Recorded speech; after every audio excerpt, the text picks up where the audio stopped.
Hello and welcome to the first ever Sidekick podcast. Our first guest is one of the best fighters to come out of this country and is known and respected the world over.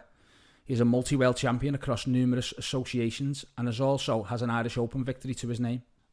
He is the owner and head coach of Hurricane Combat and Fitness, the world famous Ian Hurricane Hollett. So welcome Ian and thanks for coming. Thanks for having me. Congratulations, first of all, for being the first guest. And genuinely thanks for coming because I know you've got a lot on at the moment. It's a pleasure. I'm happy to be here and happy to do it. The podcast. I think it's a great idea.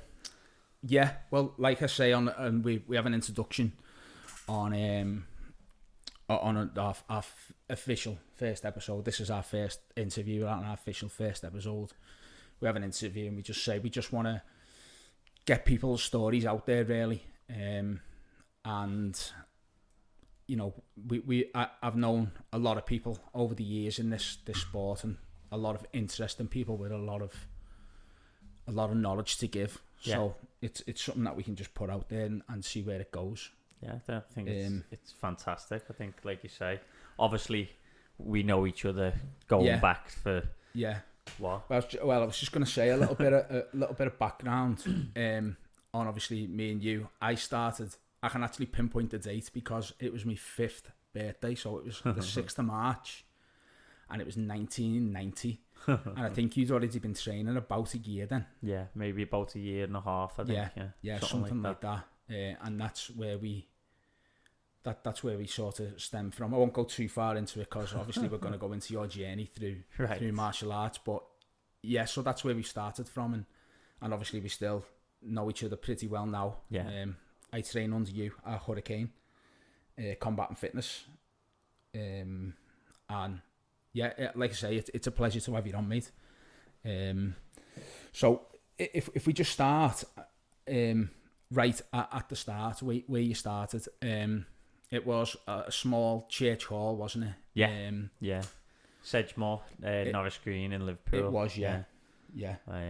So I'd wanted, don't know why, I didn't know at the time, I'd seen like some sort of Bruce Lee film, not a full film, just a clip of him like doing a sidekick in the air, to be honest, which is quite funny because obviously your podcast is called that, but it's also my favourite technique as well, but we'll maybe get into that later. But so I'd seen that clip when I'm doing this sidekick, and I was obsessed with it. Like, I just wanted to learn how to go and fight, or just go and learn martial arts. Just learn how to be Bruce Lee. Yeah, basically, yeah. So I pestered my dad to take me to somewhere, but he didn't. So he got me at them boxing stands that you put your foot on, the little for kids. Yeah, old school them. So I had one of them. I used to just hit that and stuff like that. And then maybe I think it was about 6 months or so later, Billy opened up in Christchurch, which was, I lived in Stainborough. It was almost the end of your road, wasn't it? Yeah. Literally the end. Sedgemoor was the end of my road, so it was a 2-3 minute walk. Obviously my dad had seen a flyer or a notification for it, and he took me there, first class, and I just loved it. And then that was it ever since, really. So that must have been about towards 88 and a half or something, halfway through 88 maybe. Wow. 5.5. I think 80, just maybe 89. Yeah. Towards I 89. Think when I say 1990, I think, oh my God, that's like, and then you say like 88, 89. I think that sounds so long ago, doesn't it? Really. I mean, it's what 32 years or something ago. So it's not. I mean, in some respects, it is a long time ago, and in other respects, it still feels like not long ago. Yesterday that I walked in, I can just imagine just going in and standing. I had the same spot, I think, every time. I never left the same spot. I was always like front on the left when we were there. Yeah. So you must have been one of the first to start then. Yeah, I was up there with them maybe, but Billy had loads of students there even then. I remember he had not at that point. It was maybe a year or so after that, 2 years. He had both. There was 2 halls in there, so there was a big hall and a smaller hall. Which later on, when we got more advanced, he'd have us in there, and we'd just be sparring in there, sort of. And he'd have the other group. So obviously, when we first started, we were in the big hall. Yeah. And he must have had 100 students at that point, I think. Then I just remember the hall being packed. So he always had quite, because he'd started in the Good Shepherd, which was by De La Salle. Oh right, okay, I didn't know that. Before he moved to. Yeah. Was that just for size, do you think? Because the Good Shepherd's a lot smaller, I think. I think so, yeah. But I think he still, at first, had a class in there as well. Yeah. I know Andy and Darren was with him in the Good Shepherd. Darren's still with us now, as well, yeah. Which is amazing, you know, when you think there's the journeys that we've all been on, both, you know, personal and to do with martial arts, and where we've gone separate ways and all sorts of converge back as well. Yeah. So, how long was it before you were competing? I think we never really competed at first. Yeah. I think it was I think it was about 3 or 4 years probably before we even competed. 2 or 3, maybe 2.5, 3 years. Billy didn't come from a style that he competed at. So our sparring in the club, it wasn't really. It was just fighting really. So we it wasn't like, at that time for kids there was probably only a few tournaments, and it was all points based really. Yeah. So I know a few of the adults went to competitions. He had a decent base of adults. So I think Stevie, what's his name? I don't know whether you can remember his name. It's gonna do me head in that. It was I'm sure it was his nephew anyway. Oh, it was. Do you know what? I've that folder that I've been going on about for ages, and my dad was saying, "Oh, I know where it is. It's in the club somewhere." Yeah. I found it in my loft. Yeah. So I found a picture in there. If I remember Lyons rightly, as well. Yeah, if I remember rightly, Steve was he a ballet dancer? He was, yeah. He did. I think he went. I don't know whether he was then or he went into it. Yeah, because I remember he could jump higher than anyone I'd ever seen. in my life. Yeah, and spin like it was nothing. Yeah, he was. He was very athletic. Yeah, he was. Yeah. But I don't think he competed really. Andy competed. I think he did compete now and again, because when the picture that I've got with him, the two of us are standing there. No, you're right. Trophies. Yeah, you're right. Yeah. He only done a few though. Yeah, he didn't never do done that many. No. But anyway, at that time, it was probably 2 or 3 years, I'd say. So our sparring was basically, we had little white mitts on. Yeah. Shin in step. Little shin where your toes are just hanging out of them anyway. And then that was it really, on a gum shield. And all we basically used to do, I mean, I know me and Tommy Channel used to play a game that in sparring called knockdowns, and the one who knocked the other one down the most won, basically.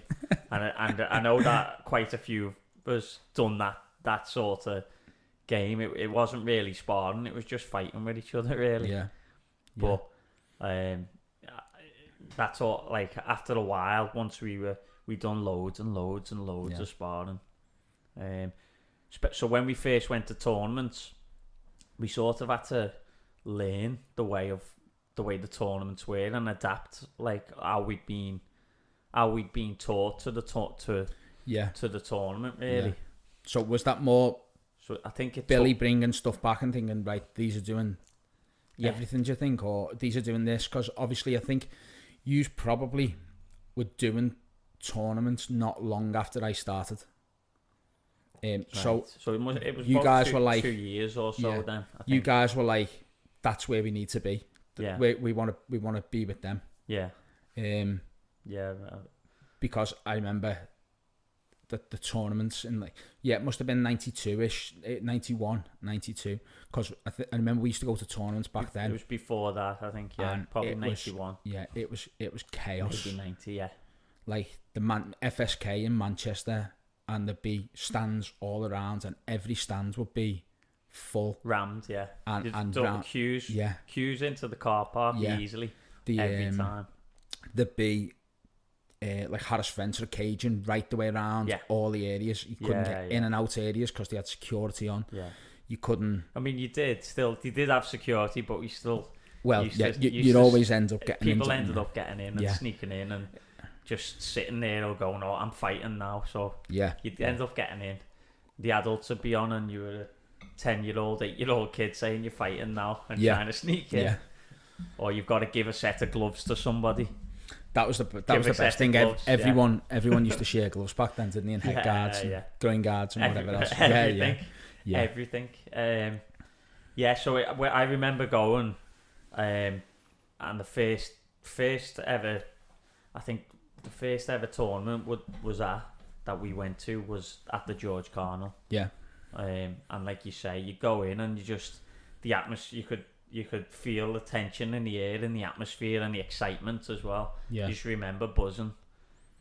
Just a whole range of emotions, butterflies, nerves, excitement, wondering, and you go around looking at everyone going, I wonder if they're in my division or what, you'd be all these things, or you'd be seeing people warming up, or adults. I remember used to go, they had the squash courts at the back. This was after maybe a year or so. We'd be competing, because as soon as we finished competing, we'd just sit down and watch all the fights. So if you got knocked out of your section, you'd just sit at the area. I used to just sit at the area and watch the rest of the division, and then maybe watch a couple of the older kids, and then watch the adults as well. We'd go for a little wander and little bit of an adventure, maybe under the stands and climbing on stuff as well. And it was always a bit up high, wasn't there? Where you go up there and there'd be about 200 kids up there. Yeah. But we'd go down maybe to the squash courts, and I always remember watching Stevie Richo's club at the time. He had a guy called, I think it was Lee Jones, and he did continuous. He was about 63 or 69 kilos. And I'd always remember him. Andy used to fight him quite a bit. That's how I was sort of know. And then he was always warming up on pads in the squash courts. So I'd always go and watch them warming up and then watch them fight as well. Oh. But like you say, it was absolutely rammed. You could have like 5 or 6 fights and you still wouldn't finish anywhere if you got beat. It was, which for the first year, I think that's what happened to us, to most of us. We'd get like maybe 4 fights, 5 fights, get to the quarters, or even maybe the odd time the semis, and just get knocked out in that position. And then it was never 2 third places, was it? It was always fight off a third. Fight off a third, yeah. They did have a few that were 2 thirds, some joint thirds. But most of the time it was fight off a third. Do you ever remember the trophies? Yeah. Have you still got them? I've got a few. I've still got a few. They were massive, weren't they? They were big, yeah. Especially when I started fighting, and it was the Pee-wee section, so it was under 7s. Yeah. Because I think now everything's weight based, isn't it? A lot of it's weight based, yeah. They do have a few Pee-wees or young sections. Back then it was Pee-wees, which was under 7s, so if you hit 7, then you were over. Yeah. And then it was height. Yeah. So I remember I got a 2nd place. I got beat in the final by a lad called JJ. Jordan Jones, was it? Or Jordan? Something like that. I will know it because I've still got the magazine clipping in that folder that I'm talking about. I've got loads of them still. Yeah. And I remember the picture. I mean, I was about a foot bigger than him at the time. And I remember holding this trophy, this 2nd place trophy, which is an amazing trophy for a 2nd place. But he was standing there and he had this trophy and he literally could not carry it. It was that big. It was almost the size of him. Yeah. And then the adult ones, they were double tiered. Yeah. Marble and solid marble and like a wood, or it must have been. Yeah, some sort and then of wood. they had like an FSK carved in the front. Yeah. And you think sometimes when you go to a tournament now and you get like a medal. Yeah. I mean, some of the medals are great. They are really intricate and whatever. But some of them are just like 50 pence ones, aren't Tacky. they? Yeah. But I suppose if there was that many people there paying X amount of money and spectators paying and whatever else, then you can obviously afford the bigger. Yeah. I think there's been a shift over the last year or so, though, a year and a half, maybe more, maybe a little bit longer, where there is some quality. You know, I think promoters now are thinking of trying to deliver that more prestigious, whether it's trophies or medals, and I think the standard has gone up in that regard, because I mean, there's a lot of choice, isn't there, now as well? So there's a lot more choice in terms of where you want to go or send your fighters, or you know, where your students will go. So I think people have got to maybe up the game a little bit more. You still get people that are, like you say, the medals aren't that great or whatever, but it's great to have that, and I think you should have a good reward for winning. For me, like, I was never that bothered about what it was, really. Yeah. I think at that time we just wanted to win, and I think you just want to win, and it doesn't matter what. How many of them big trophies did you actually get in the end? I don't know, to be honest. No, I got one. Yeah, I got one, because as soon as I hit 7, I went into, like, I remember it was 1995. We'll fast forward to here, because I know that was your first Worlds. Yeah, it was. And it was GB at the time. It wasn't England. Yeah. I want to say Czech Republic. No, it was Germany. Karlsruhe, Germany. Yeah. Right. Okay. So Germany. And I remember my section was like, I'm sure Martin O'Para was in it. He probably was. Who at the time was like the guy. Yeah. In the under 16s, because it was under 16s. Yeah. Plus 16s. There wasn't like an intermediate between 16 to 18 and to 21 or whatever else. I remember. So he was what? 5 years older than me, I think. About 5 years older than me. Yeah. So what? 7, 6.5, 6 years older than you, something like that. Yeah. 6.5 years. Yeah. So at that time. Yeah. So I remember him being in my section, and it terrified me when I looked at him, because he was genuinely he was a man. He was, yeah. He was a man, and a great fighter, really, really good fighter. And I lasted 1 round, and that was me done. I think our first round. But obviously you went on and went out to Germany. I think I'm right in saying you and Terry Fletcher. Me and Terry, yeah, and, from our club. Yeah, from our club. Me, Terry, and Paul Baker Senior as well. Oh, okay, yeah. And how did you get on there? So I won the first fight against the Belgium lad, and then I got beat 4-3 in a close fight with a Turkish lad. It was. Yeah. I was chasing him and stuff like that. I think at the time I probably felt hard done by, really, but I think you'd always do a little bit anyway. But it's but when you're like 11 years old or something, then it's one of them things that helps you and stands you in good stead, I think, for the future. So like when you were fighting at that age, when you stepped up into, you're fighting people that are 4, 5, 6 years older than you. Yeah. You know, at that, so that big step, terrible for you at the time, probably. Yeah. But it helped you develop, a lot of skills. Would you think the weight categories are better than the height categories? In terms of now and then, I think it's much of a muchness. I think it depends on. I think back then it was mainly strictly points fighting. Yeah. But obviously with the emergence of light continuous, maybe a little bit later than that, that the weight categories had to come in. Yeah, I think even later on, they still had just height or just age. A lot of, especially not at the national and international level. It was on the national level. It was weight. On the even then it was weight. Right. Okay. But the sections were, I think they probably started a lot higher. Yeah. So I remember being about 15 kilos or something underneath the weight for the section, which was the lowest section, if you know what I mean. Yeah. So I was probably about 15 kilos over there. and then each one was like maybe 10 or 15 kilo increments. Yeah. So it wasn't, now it's fives, and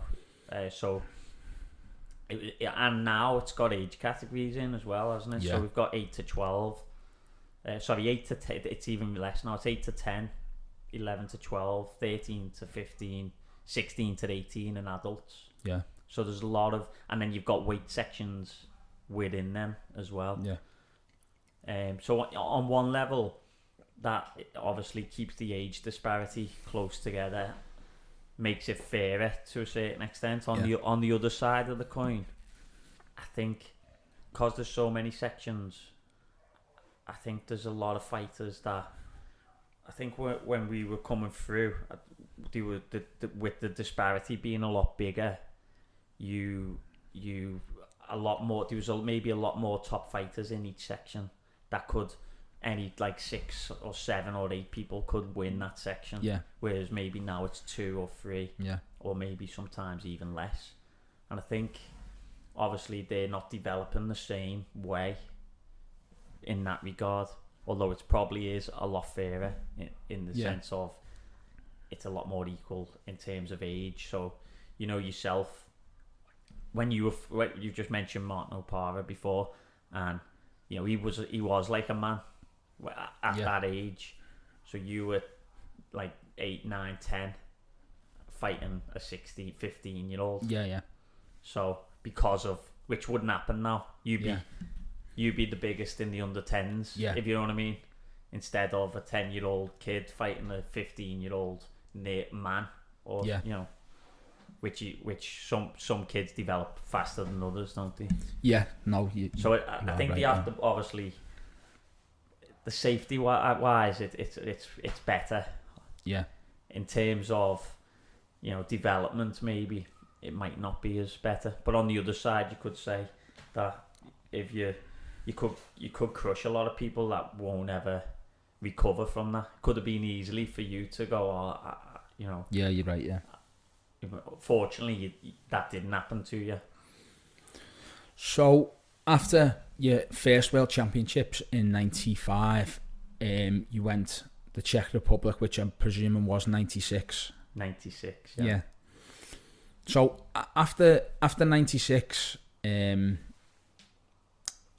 was when Liverpool Streetwise disbanded. Is that right? That's right. It was 96, wasn't it? Just before it was just before. Just before the World Championships. Not long before. Yeah. The club closed down, and everyone, they kind of went their separate ways. At first, I think we'd done a little bit of training together, and then one was like, well, there's a club here, so I'm going here. Yeah. But people were saying, well, I can't make it that time, or whatever else, so I'm going to this club. Or some people stopped, and whatever else. What did you do at that period then? So at that period, like you say, we did. We started in the Strand in Norris Green in like a little gym above a video shop. Above a video shop, yeah. We used to rent videos from there. VHS, yeah. So we started all just going and training there together. And then, like you say, after the club, probably about a couple of months, 4 months or something, that we not disbanded, but went different ways. Yeah. A lot of people went to Crocky and trained with Mark. I went there. Yeah. Mark Kelly. So Mark had opened up in Croxteth Sports Centre where the boxing was. Who Richie Rooney used to run it with. I want to say Tony McLaughlin. I'm not sure. Now, to be honest, off the top of my head, Richie Rooney was Wayne Rooney's uncle, Thomas's dad, and Tony McLaughlin was Colleen's dad. Right. A big bald guy, and I'm sure the two of them used to run it. Yeah. Because I'd done a little bit of boxing there with them. Right. About that time. About that time. Yeah. But I do remember going and training with Mark Kelly up there. Yeah. Yeah. That was all upstairs, basically. It was. The sports centre there. I remember some of the fighters who went there. I remember Mark's brother Tony. Tony, yeah. I remember Robbie was there. Robbie Hughes was there. Yeah. It was Tony. Oh, what's his name? I forget his name. He was on the GB team. He was actually my dad's roommate in '96. Oh, Tony Moran. Tony Moran, yeah. Who went on and done some all sorts. MMA, boxing as well, yeah. Done really, really well for himself. I think he was fighting out at the Wolf's Lair gym in Warrington and ended up being good mates and sparring partners with Randy Jackson. He used to go over there and spar with him a lot. So that gym was it was if you were going to go there and train, you had to have something about you, something you couldn't just go and half-arse it, really. No. You could. I mean, I think you couldn't. I think that you couldn't anyway. Where I think even when under Billy, you couldn't do that. No, you're right. Yeah, especially once you got into that back room. Especially once you got into that back room was ruthless, wasn't it? At times. Yeah. I remember there'd be some things. You'd be sparring and something would happen or something, and things would just escalate a little bit. Yeah. I remember just some fights going off in that back room. Absolutely, and it would happen for the rest. Everyone would just stop and be and just watch. No one would stop. Yeah. No one would say, "Whoa, hang on, lads." And it'd just be something going on for maybe 10, 15, 20 minute spars and stuff like that. Yeah. Till someone had enough, or till everyone went, right, calm down now. Yeah. Or there's blood. Yeah. Yeah. But till someone drew blood. Yeah. It was. It was intense. So we that was something that we were used to. The hard training, I think, as well. Yeah. So a lot of, I think, like quite a few people, from the club stayed with Mark for a good few years. Yeah. I was there for probably about a year, I'd say. Yeah. Maybe just under, and then I started doing some boxing. St. Teresa's and just where Ella Green Sports Centre was. Yeah. There was that St. Teresa's had a rundown boxing gym there. Yeah. So I was doing, old school Rocky style. I was doing some boxing there. And then from there I went round a couple of places, not really finding what you were looking for. What I was looking for, maybe until I went to Jared and Kieran Bimson's. I was going to say, you've done a bit of Thai as well, didn't you? Just so I was there for a couple of years with them, and that was like the same sort of setup. Do you know what I mean? They would push you. Unfortunately, Kieran's not long passed away, so which is quite sad. But them two were two brothers, and they pushed you, the same sort of hard training that we were used to, really. Yeah. And where I started with them in Tuebrook was a little sort of church hall. The boxing club was in the back. It was like a former church hall, really. Yeah. It's a community centre, and it was just reminded me just of Christchurch so much. Yeah. I think the wooden floors. With parquet flooring. Yeah. And you weren't allowed to. There was no shoes or socks. You were in your bare feet. Yeah.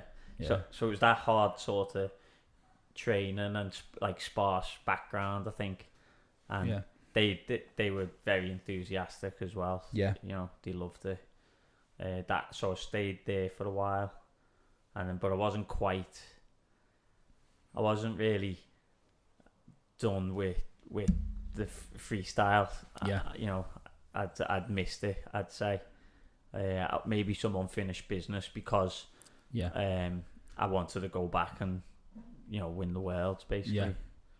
So do you always see like freestyle as your first love type of thing? Yeah, definitely. Still, it still is. Yeah. I don't see what I consider is that's what we do, really. Yeah. So we compete really, and kickboxing. It's really like sport karate, really. Well, it just depends where about in the world you are, doesn't it? Yeah. I think in America, it is, the class is sport karate. Here, some people call it freestyle, some people call it kickboxing. Some people get really offended if you call it kickboxing, because they do full contact or whatever else. Yeah. So I think it just depends where you are to what they actually call it. But I think it is obviously that, there's elements of all of it, but for me it's about about drawing different elements together as well. So like we've had students that compete in, some of them have done, not many, some MMA, some of them have done full contact kickboxing, some have just done semi, some quite a few go into boxing at a good level. Boxing as well. That like boxing and freestyle, if you like. I was obsessed. Like when I was 10, I was obsessed with like Bruce Lee, and I'd be reading things about efficiency, economy of movement, and stuff like that. As a 10-year-old, thinking this is brilliant. This is what it's all about, and about having an open mind and no fixed styles and stuff like that. And I was obsessed with that way of thinking, really. So it was about drawing the best of different elements, or concepts even, and bringing them together. So for me, I don't like talking. Like, we'll compete in kickboxing events, really. But what we teach isn't necessarily kickboxing. It's just that we've been very successful. Like my students have been very successful in kickboxing competitions, in ring fighting, in whatever. But boxing, the other big influence was Muhammad Ali, who I loved. As a 10-year-old, I'd be watching like whatever footage I could get. It wasn't so easy back then. We didn't have the internet. Which people find absolutely so hard to believe. No internet, and you were just watching VHS videos or something that had been taped. You'd tape something that you'd see on the telly. So anything like that, I'd be just trying to watch or read up about and stuff. So that the idea for me of martial arts really is to do with fighting, really, and that's more to do with principles and stuff like that, which you can adapt to different forms, if you like. So, gone off topic there. Well, a little bit, but we're just we're just having a general chit chat, really, aren't we? But so Hurricane Combat and Fitness, when did that come about? All right, so I suppose we'd have to go back again to not long after I'd finished training with Kieran and Jared. So after that, I wanted my vision. I was probably I was 17 at the time, I think, nearly 17. I got into a couple of freestyle tournaments and just entered by myself. And I decided that I was going to track down try and track down Billy for one. Billy Dixon, which was our first instructor in Christchurch. I decided I was going to track him down. I wanted to get him on board, and my idea was I was going to get the whole team back together, if you like. So yourself, Paul Baker, Tommy Sherlock, Tommy Channel, all these people, Terry Fletcher, all these people that we were the main sort of tournament team. There was others, there was a lot of others as well, and Darren, Darren Baker. But for me, it was because we were all at similar age as well. Maybe a couple of years. Yeah, there was only a couple of years between all of us, wasn't it? I think Tommy was the oldest, wasn't he? Yeah. By a year or whatever. But a couple, probably about 2 years or so. But there was a point where, after we broke through on that fit. Maybe we had a year, 18 months of like close calls. Once we broke through, at the same day we won the trophies or first places on the same day. Yeah. And they were the first trophies that the club. Yours was a first place, mine was a second. Well, but it was like it was a breakthrough. Yeah, it was a big thing. I remember at the time because no one had done it in the club. Yeah. And then after that, you couldn't stop it. It was like first. We just cleaned up everywhere for a good spell. Yeah. And it was traveling around the country every other week, fighting, competing, having adventures. Yeah. And I thought, so I'm going to get that team back because I knew that like the quality of it was outstanding, really. And I thought that there was a lot of unfulfilled potential in those competitors, if you like, as well. Yeah. Including myself, I'd say, at that point. And so I tracked down Billy anyway. So we went over the water, which I did, where he was living, roughly whereabouts. And we just started asking round. We didn't have a clue. This, like me and my mate, Vinny, we just went over, got the train over to Bromborough, just started asking round. People got off and we didn't have a clue what we were doing. Anyway, we're asking round, and there was these kids in the park, and they knew Will. Okay, so Will was his youngest lad, wasn't it? Yeah, they knew Will. And they directed us basically to where he lived. We could have been anyone. You know what I mean? That's so good, that, isn't it? So I knocked on the door anyway. It's funny, like, and I remember knocking on his door, being a bit nervous, like, and he opened the door and just went, "No way," like that. And so I went in and we're talking for a good while. He didn't want to get involved really. Yeah. But he was happy for me to open a club. Yeah. Under Liverpool Streetwise, which was the original name where we started. Exactly. Started. So I went back and did that basically, and then that club, I only had something like 5 students. What year was that? That was, when was that? 2001. Was it? Yeah. 17. No, it was just before. Yeah. It was just before 2001. Yeah. So 2001 officially, because I was 18. Yeah. But it was probably just before that. Yeah. I'd say when I'd started. And so I was in contact with Billy for a bit, and then I managed to convince him to get on board basically. So we were running Streetwise.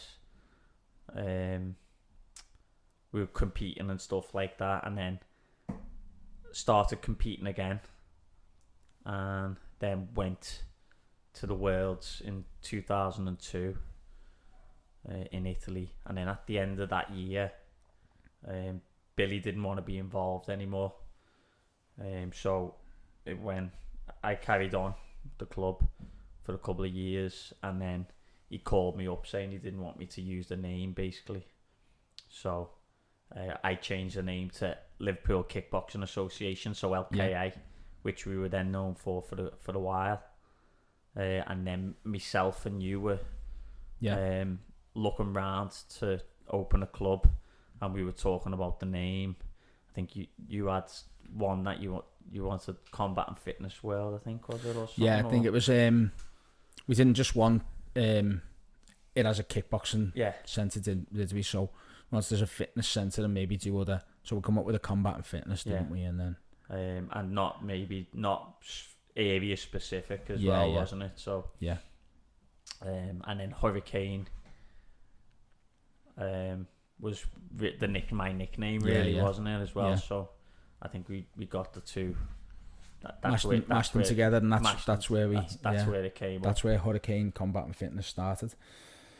Okay, so I remember you were in the church hall with Hurricane Combat and Fitness, and then am I right in saying that the second centre opened in Bootle, and then you went from the church hall to your full-time centre now in Fazakerley? Or did you go to your full-time centre in Fazakerley and then Bootle? No, it was the other way. So Was it? Yeah. we were in the church hall for about 15 years, really. Holy Name. Yeah. And it's crazy because you go past now and it's been demolished. So Has so it? it's, yeah. I've never noticed that. Drive past and have a look. It's just a car park basically. Wow.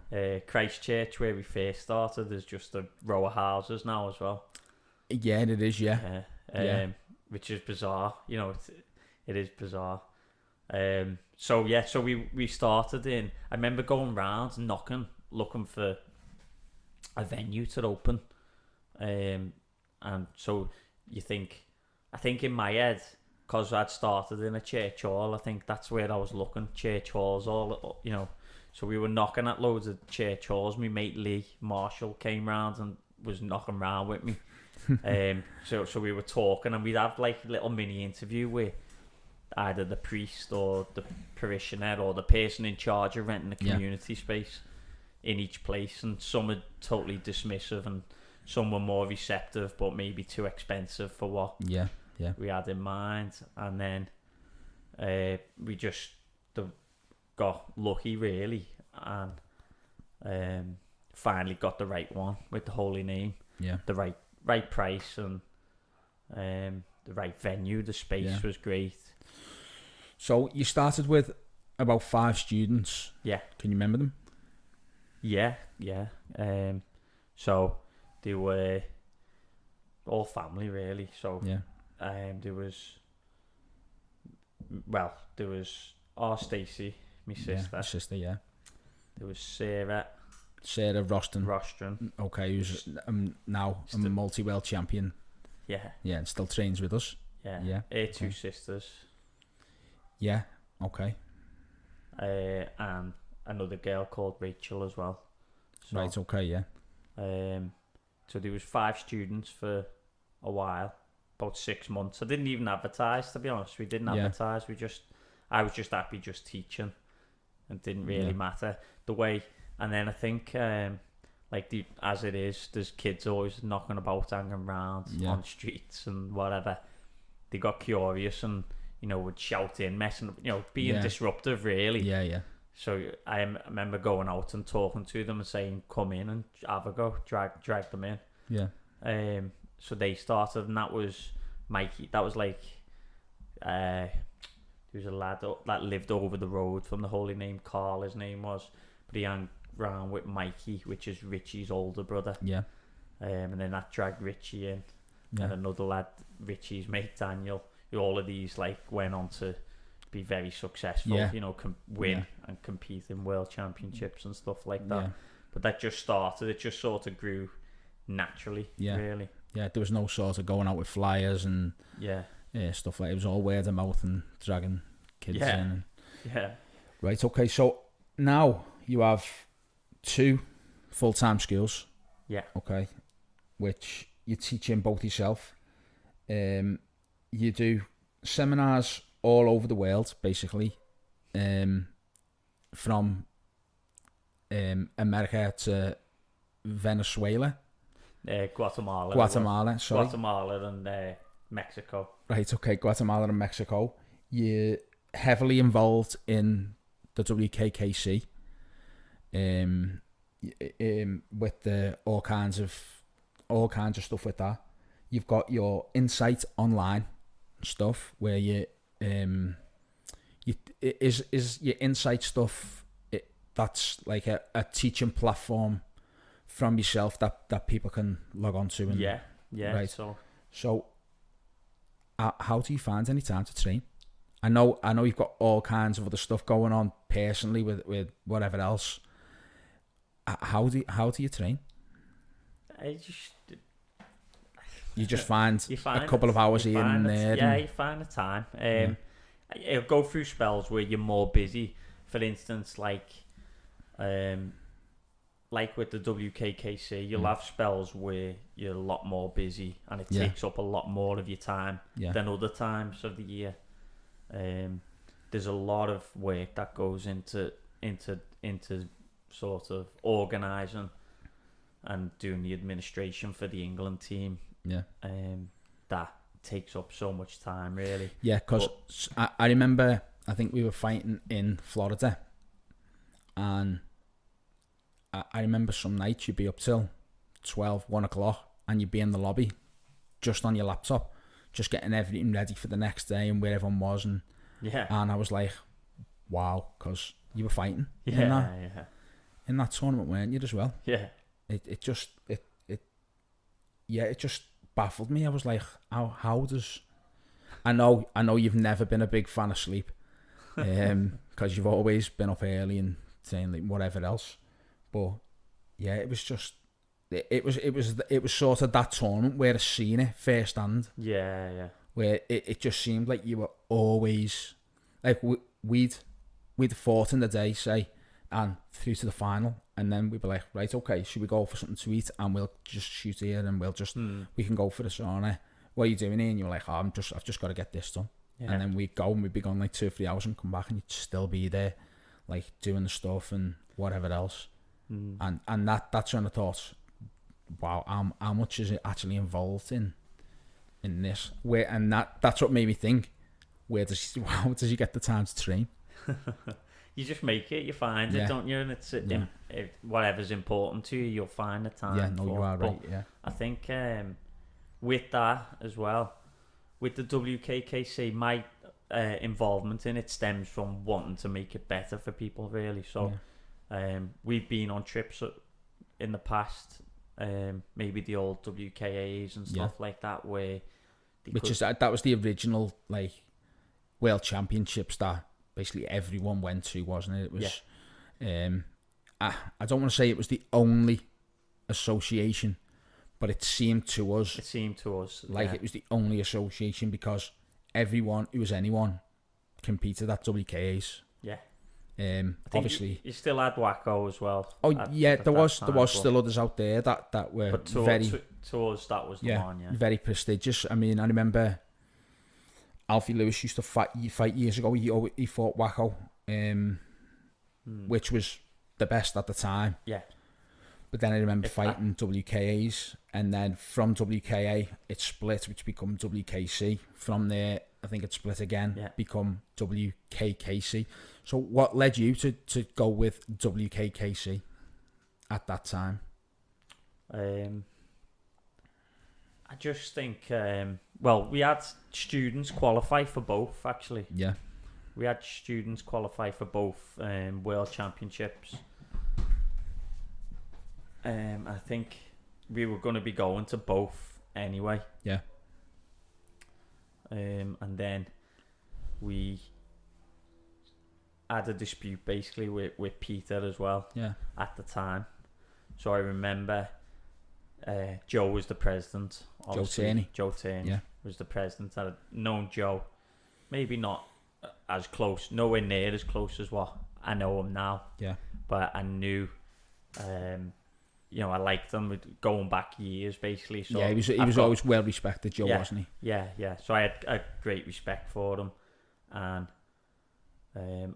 like at the time, I think my name had been put forward, maybe even to sort of help towards it. But me and Joe didn't ever get in touch with one another. Yeah, I think he was waiting for me to get in touch with him, sort of initiate, and then I didn't really want to get in touch because I thought he might think I'm maybe overstepping the mark or whatever. Yeah. So there was a bit of cross wires maybe on that. But anyway, we had this dispute with Peter. We were like Dan had qualified under the WKKC. Under the WKKC. So I was gonna be going to 2 worlds maybe at that point, but we had about 10 others on the other with Peter Lewis. Yeah. And we'd had a dispute with him, and we thought we're not gonna sort of go back here anymore. Basically, I think we'd had maybe one too many disputes or whatever. So I got in touch with Joe and asked him if we could all go there, and so we'd already paid deposits, for the other worlds, which obviously, like I said to all my students, that we would give them that money back or put it towards the other one. So we all ended up going to the island. Basically, we raised the money to get it, because we used to just raise the money anyway for everyone. So what year will that have been? First one. Trying to think now. 2014, is it? 2014. Is it? It will have been about that time, Let me yeah. see. 2011 is Portugal. Is it? Portugal. Then Canada. No, 2010 Portugal. 11 Canada. No. I'm losing it here. 14 or 15 it was. Yeah, 14 or 15. I'm going to say it was 2014. Yeah. Okay, so that was the first one in... 15 was Florida, was it? 15. Pass. I can't... I remember... Get Dan on the phone, you'll know. Was this... what, the first WKKC? Yeah. Right, okay. When... Yeah. Okay, yeah, you're probably about right, yeah. I remember the first WKC. That will have been... 09, that. Yeah, 09. Definitely 09. 09. That was Dublin 09. And then it was Portugal 2010, 10. Yeah, because... then 11 Spain. Yeah. 12 Canada. 13 Italy. I think it's pretty certain it's 14. Yeah. When they split. Yeah. I think they split again after Italy. Okay. How often then do you compete now? Not much. Obviously, I know that the situation we're in is just bizarre. It's strange, isn't it, really? And we'll probably never have anything like it again. Hopefully. Yeah. You know, I've been off work for 6.5 months, but you've been still going right the way through lockdown, haven't you? With everything on Zoom. You do Facebook Live and all that, and then now we're back into the gyms with reduced classes and people training in their own areas, all the sanitising and cleaning that goes down after every class. Yeah, which it's not disheartening, but when you clean it down and you clean everything down, you steam up and everything, all sanitising and sanitation wipes and whatever, and then you go downstairs and open the doors and everyone comes in one by one and goes to their bag and you're like, right, okay, I've got to clean that again now. I used to say obviously we've got an amazing team of instructors as well now, and that's one of the things I'm so pleased with. Yourself included on that tank as well. But I do say to them that we used to be martial arts instructors, but it feels a bit more like at the minute we're cleaners, cleaning operators. Yeah. But it's par for the cause, really. I'm what I say to a few people, is that I think we're just lucky to be in. We're lucky to be in training, and we should be grateful that we're there, really, as well. That we're able to get together in the capacity that we are now to train and continue to teach as well. Yeah. So that enables us to do that, which it can become a bit tedious, but it does enable us to do it, and enables people to come in and learn and develop as well. Yeah. Which is why, really, why we do it. Yeah. So, well, that's another thing I was going to ask. I know, obviously, academically, you've done a master's. You've done your master's in Liverpool. Yeah. But you spent, I want to say, 2 years in Oxford. 3 years in Oxford. You spent 3 years there doing your degree. And obviously, I know all your friends that went to Oxford are like doing some crazy things now. So what propelled you towards opening your martial arts school rather than pursuing something else like maybe other people that you were with in university did? Yeah. For the first thing, I'd already started it before I went. So yeah. I'd started the club it wasn't. I started it as a passion and as something that I wanted to do. Yeah.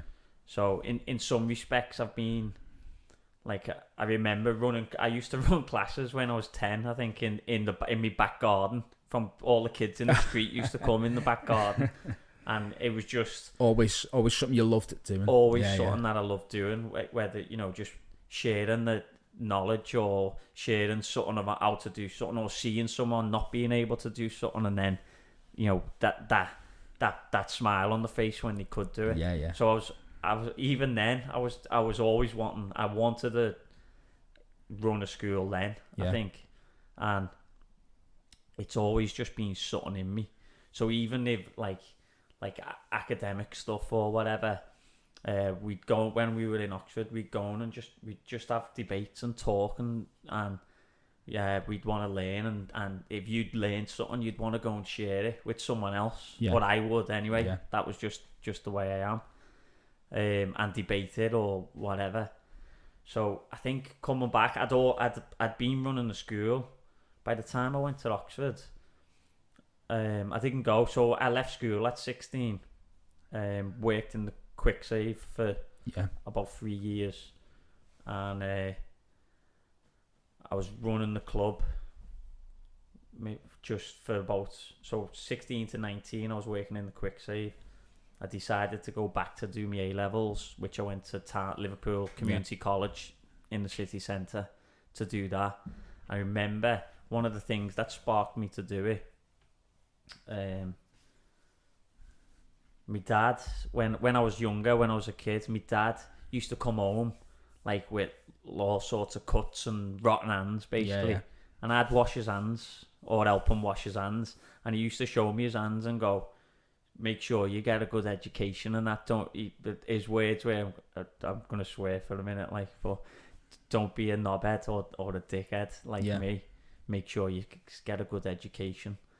And obviously he wasn't those things, do you know what I mean? He's far from it. He's one of my inspirations and heroes as well. But so anyway, I'm about 19, still at home at my dad's, and he said to me one day, he said, your hands are getting worse than what mine used to get like. And it just snapped me into like a realization, like, what am I doing, sort of thing. Not that there's anything wrong with that. I just thought to myself, I can do better than this. It was something that you remembered from what your dad had showed you and sort of instilled in you when you were younger, So I went back, done my A-levels, done really well on them. Went to an interview for Oxford. We went to visit Oxford with the college. About a couple of like selected a few students who they thought was capable of going maybe. I fell in love with the place and thought, right, if I'm going to university, that's where I'm going. So to me it was like, obviously it was the it's top. It's not a normal path for a lad from not a screen, is it? No, definitely not. Definitely not. Usually Oxford is like, well, it's the best of the best in this country, isn't it? I'm biased, aren't I? So well, I'll say there are a very small group. Oxford, Cambridge, whatever else. There's a very small group of it's sort of like the Yale or Harvard of America, I think, isn't it? Yeah. So for me, that's where I wanted to go. Yeah. And I just remember going for interviews there, and they were intense. The interviews were intense.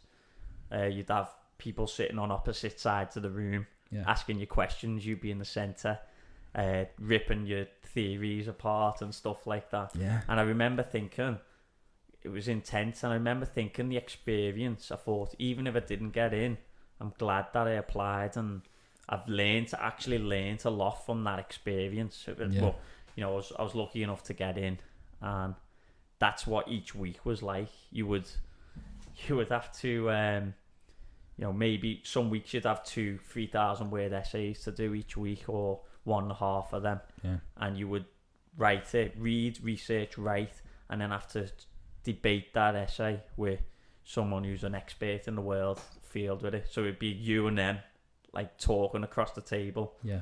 Or you and 2 other students.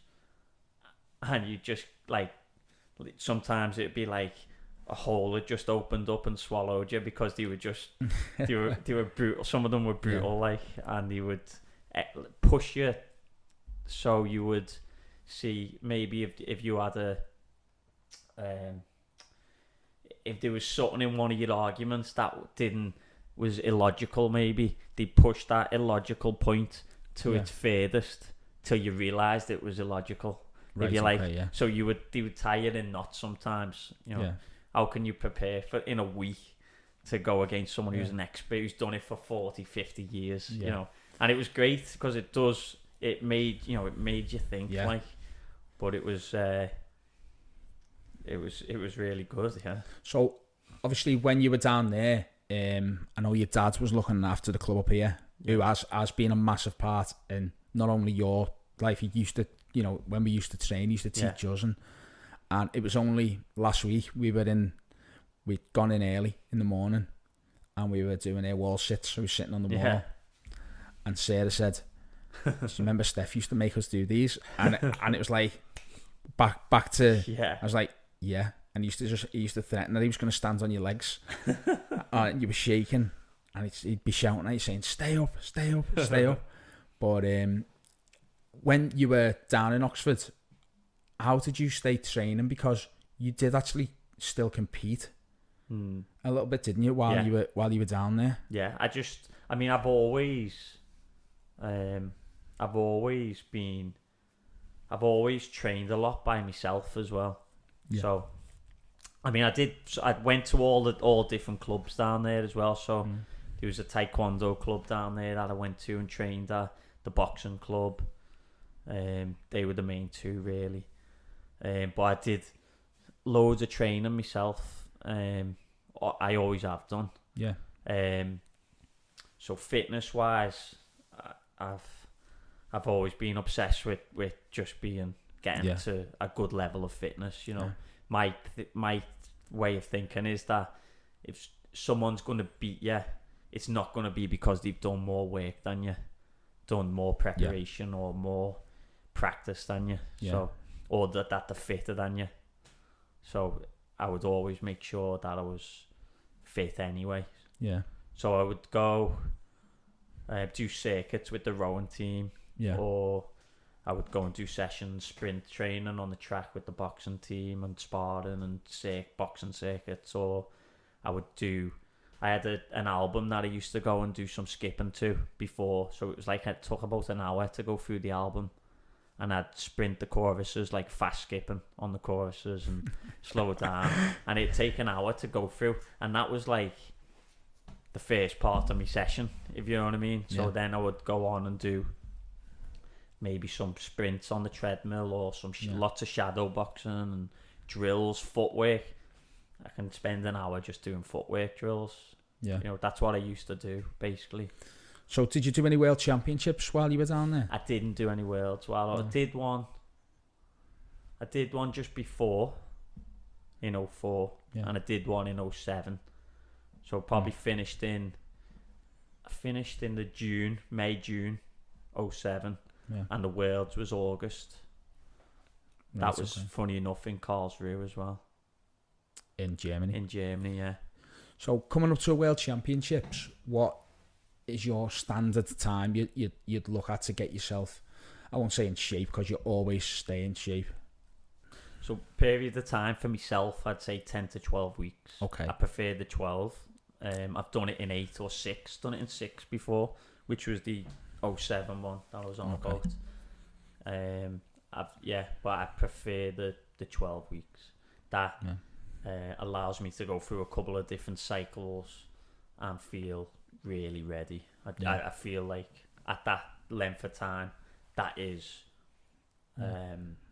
like I've done everything that I can do, and I've got that strong belief. Yeah. What will you start with? Sort of 12 to 10 weeks out. 12 to 10 weeks out, we'll start with more endurance type stuff. 4 weeks maybe of that. A lot of core stuff. For me, the core stuff is your core, but also your obviously your legs and your arms and stuff like that. So Yeah. muscular endurance type stuff. Then from 8 weeks, maybe 8 weeks out, some more plyometric type stuff, explosion and stuff that's gonna agility, so change of directions. Yeah. But throughout all of it, there'll still be some elements of that in the previous 4 weeks as well. I'll start with my Everton Valleys, maybe hills and steps. Yeah. So the sessions mightn't be. They'll be maybe slightly different to what they might be towards the end of the full 12 weeks, but we'll do Everton Valleys right up almost until the famous Everton Valley until the end, yes, which is a fantastic place that we've got in Liverpool, which is it is, because I mean, I know the likes of maker of champions. Yeah, it is a lot of boxers. Obviously the likes of the Smith brothers, and you've got Rocky Field and Darren Till, who's prominent in the UFC now. That everyone trains on it. I swear by it. Yeah, I swear by it. I was there last week and with Sarah Groston, and there was a school of boxers on there straight away. It's notorious in Liverpool. I think that as one of those sites that will make or break people, maybe. We've been there, so they'll start at 6 a.m, maybe 5:30 sometimes, and we'll do an hour there at the session.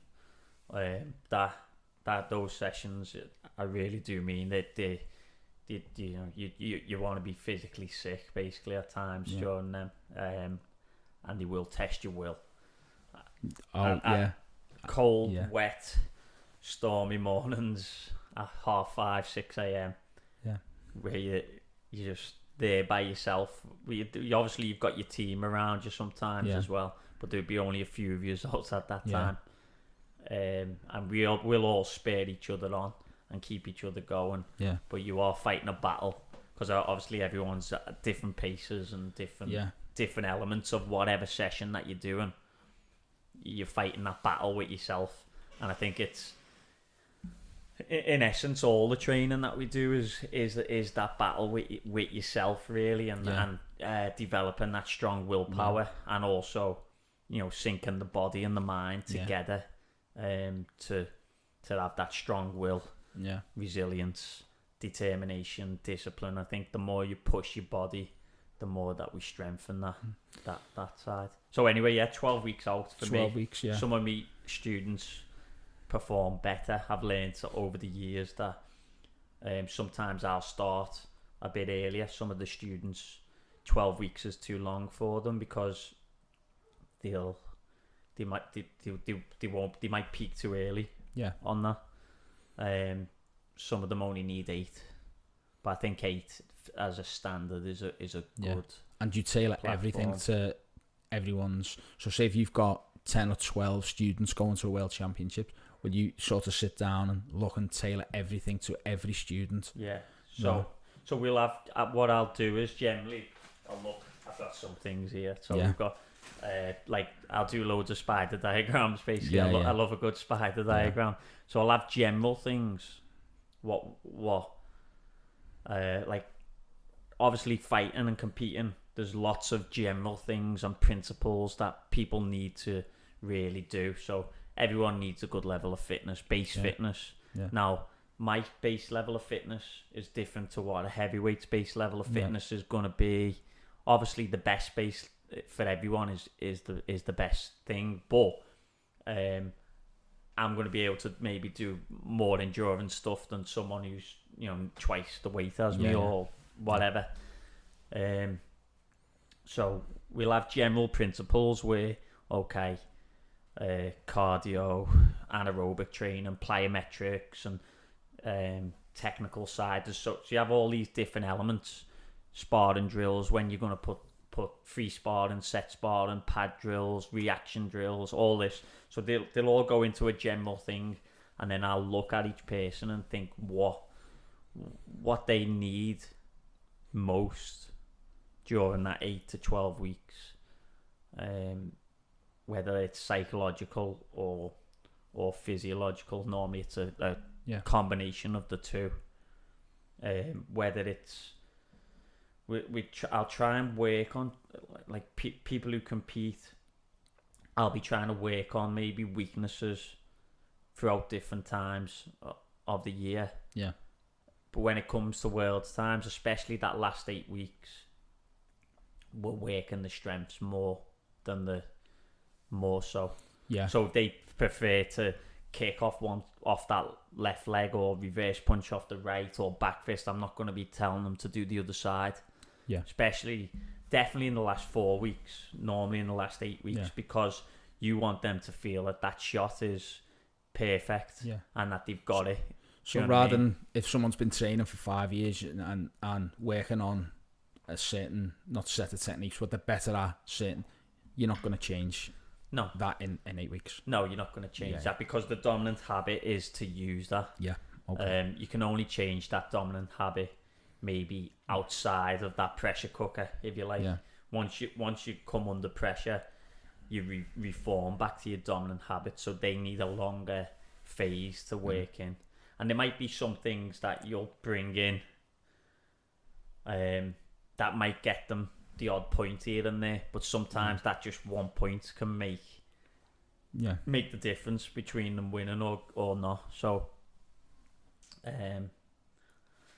so we'll generally focus more at that point on the strengths as well. We've tried obviously in the maybe the 20 weeks before that, or working to make them better all rounders, but everything then becomes about developing the confidence and breaking them down really as well to build them back up. When you're going into a World Championships, obviously you fight predominantly at minus 65. Yeah. Obviously you know most of the people who are going to be in there because they've been in there for X amount of years or whatever else. And so how much do you use social media or YouTube to research against other fighters? It's interesting. Like I'll do a little bit, but not much really. To be honest, funny enough, I'll probably do more for my students than I would for yourself. For myself. Yeah. Okay. To be fair, I just think on the other side of things as well, as you know, in our sport, and also who the main competitors are going to be. Yeah. For instance, like at that weight in points fighting, I know it's Robbie Lavoie's at that weight, for instance, and we've had a competitive sort of rivalry, if you like, for going back for years now. So I know that, and I've got videos of me competing against him, if you know what I mean. So in that circumstance, he beat me in 2010 in Portugal by a point. Yeah. And I remember that being so focused on like sort of winning that the next year in Spain, and we had an epic fight in both of them really. We've always fought, and they've always been very close fights. But I remember watching the videos on that. I remember at first feeling like I've been done by the refs really there. But I had to just accept it, take ownership for it, accept what I'd done wrong in the fight, where I'd let him in, where I should have done better, and what I could have done different. So in accepting the ownership of it, it enabled me to grow and come back stronger, to be honest. So that 12 weeks was one of the most, training period was one of the most intense that I've ever done, I think. And we were, I remember watching the videos of me fighting him, and he'd done something towards the end, and he was a point up towards the end in that Spain fight, and he tried to do the same thing as I'd attacked him, and because I knew what he was, I didn't think it at the time, he's gonna do this, he's doing this because he's done it before. I think it just sunk into my brain. Do you know what I mean? And I blocked it and countered it and got a point back, and then it went into the extra time, and I managed to pull ahead in extra time. So even if it's something very small, that 1 point can be the difference. That was the difference. It is the difference. So you definitely, if people were going to World Championships or they know someone who they were going to fight or whatever, you definitely recommend research beforehand. Yeah, definitely. Preparation is key to everything. They're saying, you know, the Sun Tzu, the wise man wins before he fights, while the ignorant fights to win. Yeah. You know, you do your preparation beforehand, and then that is what pays off afterwards. Yeah. Although I try not when I'm talking about. I think that's something that coaches should do, though. To be honest, I don't think too much fighters should do it too much, unless obviously they're told to do so by someone, or that they feel that they're okay to do that. Because I think what can happen sometimes is people can get mental blocks over certain people, over certain competitors. Yeah. Or they'll be looking for them to do this same thing all the time. So I think it's very useful, but I think you've also got to use it in the right way as well. But with us, just going on about preparation, like we've sparred that many hours in our lifetime, if you like. Because we used a lot of the time after so many years, with going back to Billy, it was all about sparring then. And then we've sparred that many times. We've fought so many fights. You know, you couldn't even know how many fights you've fought.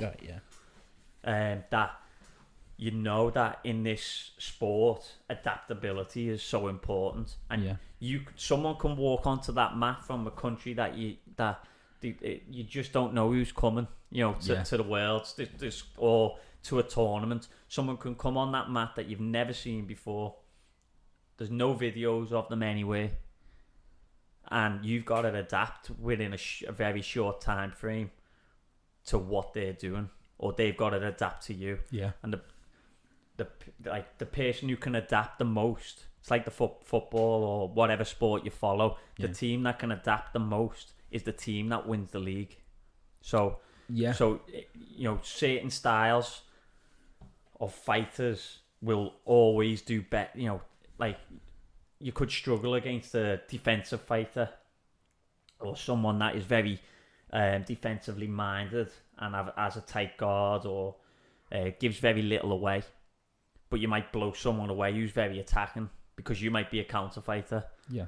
But the more you can adapt to different styles, the more you can, you know, obviously overcome and be more successful. And I do genuinely believe that. So we've got to adapt. So, you know, you've got to be able to see things and adapt straight away. So you've got to have an open mind, if you like. You can set plans. I suppose when people are fighting yourself or Robbie Lavoie, there are a lot of videos out there of yourselves fighting. Obviously, there's you fighting Robbie. There's videos of you in the Irish Open against some of the Karali fighters. There's a really old school video where you're fighting Daz Ellis. There's a video that I say come across. I knew it was there. Where you're fighting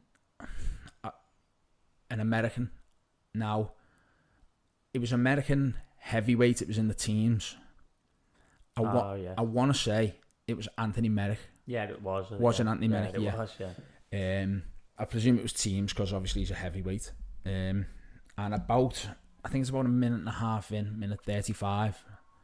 I think it gets a little bit feisty, and as you score, you turn, and he swings a left hook type of thing at you, as with your back to him. Yeah. And out of nowhere, you just duck under it, and you're just ready to go again, like it was nothing. But when obviously I've looked at it, and I've spoke to a few people about it, and people just laugh and say it's kind of like, how's he done it? But at the same time, it's Ian Hollett, that's why he's done it. Do you find that you get that a lot? Like, they know your abilities, so they expect things from you when you're fighting, and do you feel any pressure to perform better because of that? Not really, no. I don't feel any different I don't think you can. No, any outside pressure can put as much pressure on what you put on yourself. Anyway, Okay. Yeah. because I expect a very high level of myself.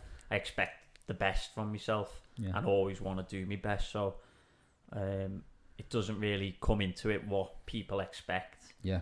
I think the one of the big things was for me, from teaching from an early age as well. Say, 18 just under, was competing alongside the students that I had as well. Yeah. I think if ever I felt some pressure from outside, it was in the early days. It was those students looking up to me, and then me competing on the same, when you'd coach them, and then you'd be fighting as well.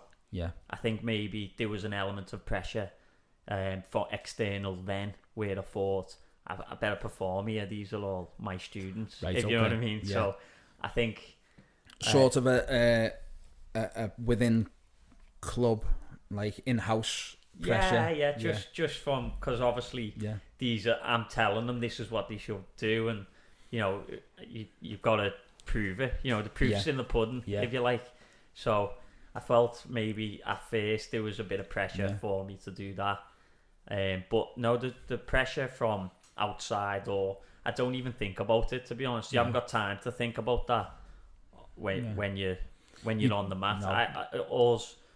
Obviously that will happen, maybe come into it beforehand, but most of the time the only thing I'm trying to focus and concentrate on is me performing to my best, because I honestly believe, like all fighters should, that if I perform to my best, there's no one that's beating me. Okay. So it doesn't matter then, but it's self pressure, to do. So you don't ever your best. You don't ever look around and see the crowd getting a little bit bigger and think, I don't know. I think in teams you feed off. I love fighting on teams, because I think you feed off that energy as well. I love teams, and I remember the first time I was asked to fight on a team. It was 2005, and we were WKA, Canada, and I was in the final, and I was so focused on my final. They asked me to fight on a team, and I was like, no, because I've got my final, and I don't want to. And to be honest, it was probably the worst thing I've done, because when I fight in teams now, it's like, this is you do feed off other people's energy. You feed off the energy, You feed off the energy and the crowd. You've got, obviously, there's a pressure there on the teams. The crowd is often a lot more animated. Yeah. There's a lot more emotional investment into it, maybe. And there's also your 4 other teammates there that you don't want to let down as well. And then they're the other person's in the same boat, from the other side. The first team, adult team, national, was 2004 for myself. And we beat Canada in the semis, and we got to the final against Germany. And it went down to countback, and we lost by 1 point on countback, I think. That's the worst way to lose is countback. But I fought this guy, it was a heavyweight German guy, big, massive. They were all massive. The German team. Germans always seem to be. They were all big, and they were all leggy and kickers. Yeah. Anyway, so soon as the referee said fight, I just blitzed right into this guy, and I just remember it. Blitzed right into him, scored, and I just remembered him looking back to his coach as if to say, what's just happened there? Like that, this little guy's not meant to. This little guy's not meant to be attacking me. He's not meant to be. And it was one of them, which was the same as it. That reminds me so much like the Anthony Merrick's fight that you've just mentioned, because I sort of ran away with it a little bit. It can happen easy enough in a team event where you can lose your head a little bit, and I think that German and that on that day, Anthony lost his head a little bit, and was chasing too much and got a bit too tense and fed the wrong way off the atmosphere, and I went the other way, and it was just like elevated. I was on, it's like I was on strings, you know what I mean, moving around and just controlling everything. And when he swung that shot, I don't know how I ducked it. I can't think now because I didn't even remember it at the time till someone pointed it out to me afterwards, because I was just in the moment, just acting and reacting. And I think I've just seen him or felt the energy of him. I don't know. I've seen, maybe I'm facing this way and he's behind me, and I saw maybe his foot position change. Yeah. And I knew he was throwing a shot at me. I don't know how, and I just ducked it. I just ducked because I knew something was coming at me. I don't know. I can't explain it. I think I just, out the corner of my eye, saw his foot position change, and it was enough for me to know. Well, at world level, or even at domestic level, when you're fighting, the draw, that like the crowd that you bring around your mat. So I remember, I want to say 2015, was it Florida 2015? Yeah. Okay, so speaking of Anthony Merrick, I was fighting Anthony Merrick in the final, and you were fighting Robbie Lavoie. Now, obviously, it was Willie Hicks. Oh, it was Willie Hicks, right? Yeah. So it was Willie Hicks, yeah. Now I remember, after the first round, I was a couple of points down. I remember looking round and thinking, this is like fighting in the gym. There was about 10 people stood around the mat, and then I looked over because I wanted to see how you were getting on, and it was just like sort of in my mind. Not, I wouldn't say I was concentrating on it. It was sort of in my mind, and I looked over, and there was people spilling onto other mats trying to get round to see the fight. I remember that beforehand. It was building up. Yeah. So, obviously, I ended up seeing the end of your fight. Yeah. Because it went on for that long. But when I've looked back, it was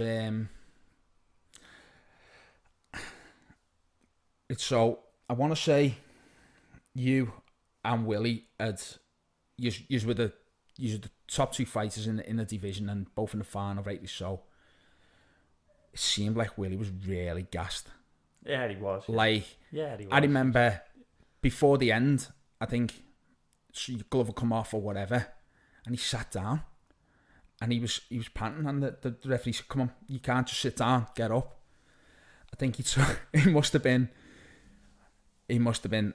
on the floor fixing his stuff. He was injured. He was for a good 3 or 4 minutes. About 6 it was. I think. Was it? Is that how long it was? Yeah. Now 5.5. I remember at the time you going over while he was down, and you said something, and this is sort of like the psychological bit of you fighting. And I remember you saying something. I didn't know what you'd said at the time, and then you come back, and then obviously it all went, and I think Willie won by a point. Yeah, I want to say yeah. And afterwards, I remember speaking to you, and I was with Lorraine Clark, and Lorraine said to you, "Did you go over and say something to him when he was down?" And you said, "Yeah, I went over and said I thought he came here to fight." And like the psychological bit in my head was like, how cool is that? Like, because all the time while he was down and whatever, you were just jumping, you were on your toes, you were always moving, you were. How much psychology goes into your fighting? So say if you. Tons, I think, loads. Yeah. I think I don't think it's another. It's a form of. It's a way of. For me, it's about fighting. Really, is I think in points and continuous or by any form of fighting. Really, I think there's a point, and you'll see it more maybe in continuous fighting, where once someone's mindset or willpower to carry on is gone, it's a very close fight, and then the other person just starts dominating them. Yeah. And it's often just a case of there's often a case in all fights, I think, where that person's will's broke. Yeah. And that can make the difference, really. So for me, pardon me, psychology is an important part of it from your own sense of what it gives yourself. So internally, but externally as well for your opponents and stuff. So in between rounds, I've done things where it might have been a close fight, and I might be tired, and I'll be shuttling. Jumping doing tuck jumps tuck or jumps. something I've like seen that you do tuck jumps in between rounds, and because I'm just putting it in their head that I'm ready to go. Yeah, I'll do this all day. Yeah, I can do this all day. You might be tired, but I can do this forever. Now, when during lockdown, you done all your Zoom stuff, teaching them that. You done the Facebook Live, but you'd also done quizzes. So every month or something, there was a quiz on a Friday night. Yeah. Now there was a question on a quiz, and I got the question right because it was a complete guess, and it was obviously we spoke of Dan, who's one of the instructors. He was doing the thing. He said, "How many fights has Ian lost in continuous?" So I started thinking, well, when we were here, he never got. So when we went here, and I didn't realise the actual number is 0, which is just obviously for someone who's mid-30s and has competed all her life, to have a 0 in that column is phenomenal in this sport. Absolutely phenomenal. I know obviously you won the Irish Open in the light contact continuous. Obviously you've won numerous world championships, but I mean, like I say, that is just that number, that 0, the duck egg as they say, is absolutely unheard of. So would you say you were better at your light contact than your points, or would you say it's just there because it's there? Difficult, really. I think there's probably, I think people would generally see that I am better at light contact. I think, and I think I've done really well. I've sort of dominated when I've fought. Yeah. Well, I haven't been beat, so. But for me, I don't like to separate them that much, because for me they're just forms of fighting, and the general principles of, I always say, I think they can complement each other depending on how you approach them. The general principles just apply to both. So movement, speed, technique, timing, distance control, thought processes, outthinking someone. They're all important in both elements. I think in the free flow of the continuous, I think they can become even more important. So sometimes, I remember when it was a referee, Robbie Hughes Senior, said to me years ago that the light continuous was brought in as points fighting in a continuous form. Yeah. Obviously, it isn't that now. Maybe it was back then. I don't know. But it isn't now. It is more of a boxing style with. I think it was then, to be honest, as well. Yeah. Even then, because even going back to like when we were first starting doing tournaments, there wasn't as many light contact fights. But they weren't called light contact, really. They were just called continuous. Yeah, that's what I've always known it as, continuous. So we would maybe do fight nights or the odd tournament. EMAs used to do them, actually. Yeah, would have continuous sections in. But it was just really, that was the fighting that we really that we were trained in, I'd say. We're from going back to Underbilly, I think that was the way in which we trained. Really, before we started doing points tournaments, that was the way in which we fought. And I think like for me, movement has always been so important, Yeah. and I think head movement, foot movement, changing angles, they're massively important in both points and continuous fighting. But I think it does tip the scales more in continuous, being elusive and evasive, and do you and I think going back to the psychology, I think you can massively have a psychological impact. I know I've beat people in 20 seconds. Yeah. Because they know, especially once I'd been winning maybe world titles and stuff. Yeah. I knew that I'd only had to turn up for 20 seconds strong. Yeah. And I could break someone maybe, you know, and they would think, okay, I can't beat this lad. Yeah. Which... But do you think you've had your harder fights in light contact or in points? I think I've had both. I think I've had both. What would you say if you had to pick a light contact fight that was your hardest fight? What would it be? It's difficult because you have hard for different reasons. I think in 2002 there was an Irish lad who I fought in the Worlds. Yeah. And I think that's probably, he hit me with the hardest shot I've probably ever been hit with. He caught me with a brilliant left hook. Caught me sweet with a left hook. Touched down with my hand with it. Got literally touched down and back up, but I was seeing stars. I'd hit him with like 5 or 6 shots. And he'd catch me with one. And every one that he caught me with, I thought, that hits. Yeah. So I was 19 at the time. And he was probably not a proper, you know, fully formed adult, if you like, a man. And this guy was a proper man.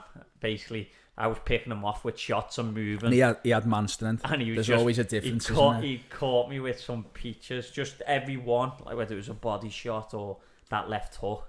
Yeah. Fortunately, I ended up stopping him, to be honest. In the next round. I remember the picture. I think there's a picture of you somewhere on the podium. Oh, that's a different one. Is it? That's right, okay. 2000. So you're on about the guy the guy black in the semi and yeah. me, the Polish lad. That was a tough fight. The Polish lad was in the semi-final. That was a close fight. My contact lens actually came out during the fight, so I had one contact lens in and one without, and my vision was all over the place. But it actually made me fight better. Funny enough, it just took me up another level. So that I think if I was looking at tough fights, I'd say that first one in Italy, it was the first round, and then I fought a Canadian lad in 2008 in the first round again, and it was down to the fact that I wasn't ready to go on. Really, I was coaching. I think Scott and Tom had been fighting. Well, they'd all Josh as well, and then I think Scott was on, and they were calling for me. I had my coaching stuff on, and my gear was like in the stands. Literally sprang for my gear. Got on the mat. They were like about to disqualify me because it took me that long. Yeah. And then I had to fight, just no warm up or anything. So I remember thinking during the fight, I was having like my psychology was thinking. I'd just gone straight in and been coaching. I was thinking, well, I'm here to coach these anyway. I'm not here to really fight myself. I'm more to, you know, coach the kids. You're more in a coaching like role, that. So anyway, I told myself to shut up, basically.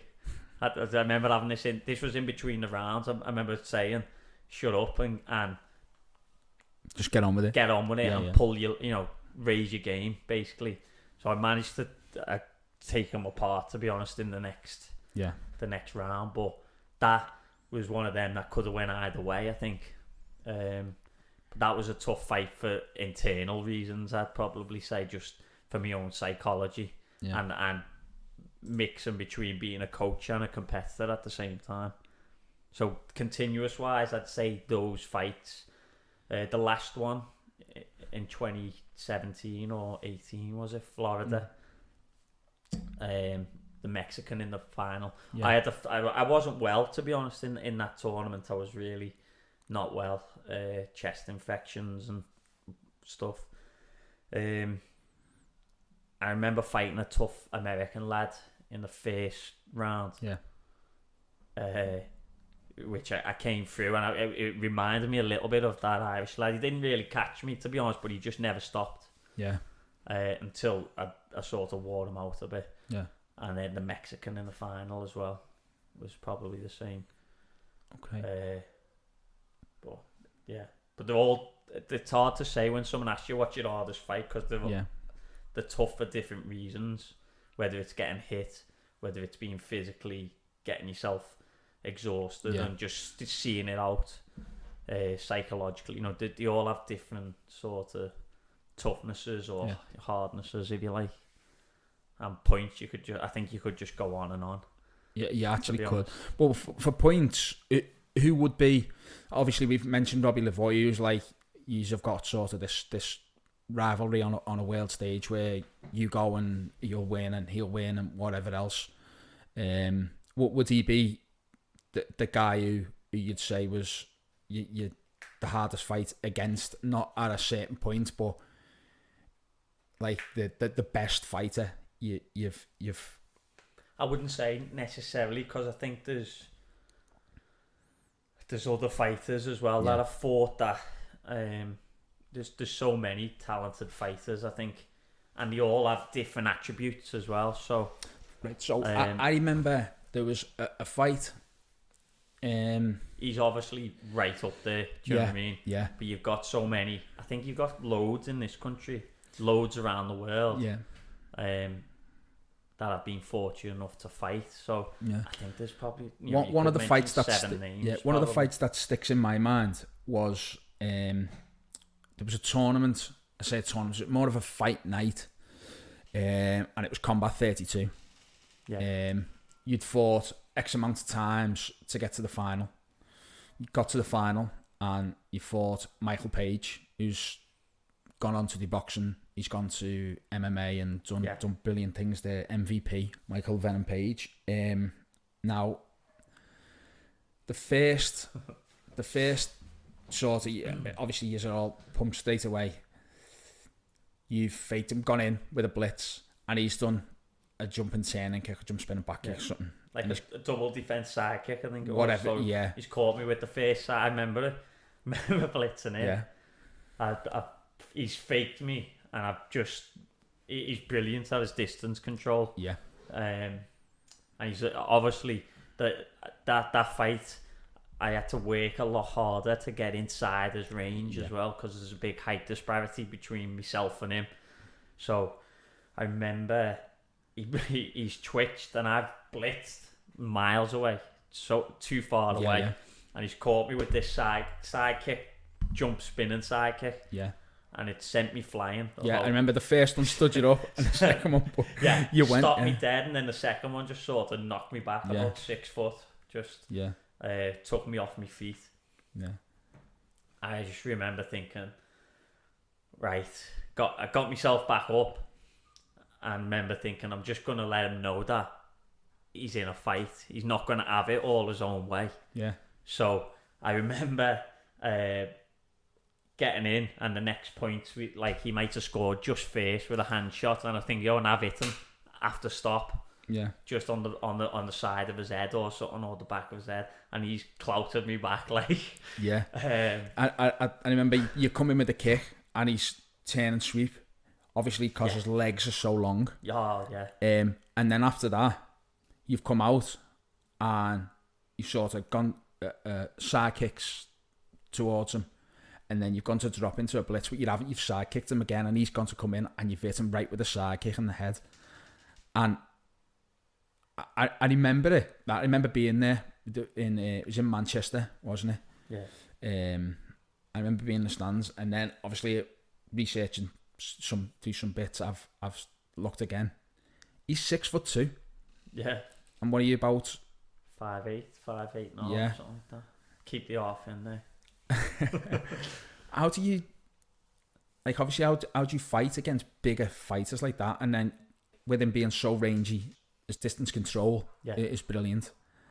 How do you end up kicking someone like that? Or obviously I've seen where you've gone to come down, you've come back up, and it is a game. Yeah. So how do you find it against the more rangy fighters? Because I've seen something with Robbie Lavoie where he said it is a game, you've got to you've got to play with the distance. Is that what you do? Yeah, you've got definitely, and especially in that fight, I remember, because he is so good with his distance control, his footwork, and his stance. He'll widen his stance out, lean in to make himself look a bit closer than what he is. It was about being very active, lots of fakes, feints, small angle changes, and small distance changes. So it was lots of distance play, but very active, and it sort of intense as well. So, so you could work your way in or try and off foot him and attack. That was what I was having to do. Lots of hand fakes and footwork to just work myself in.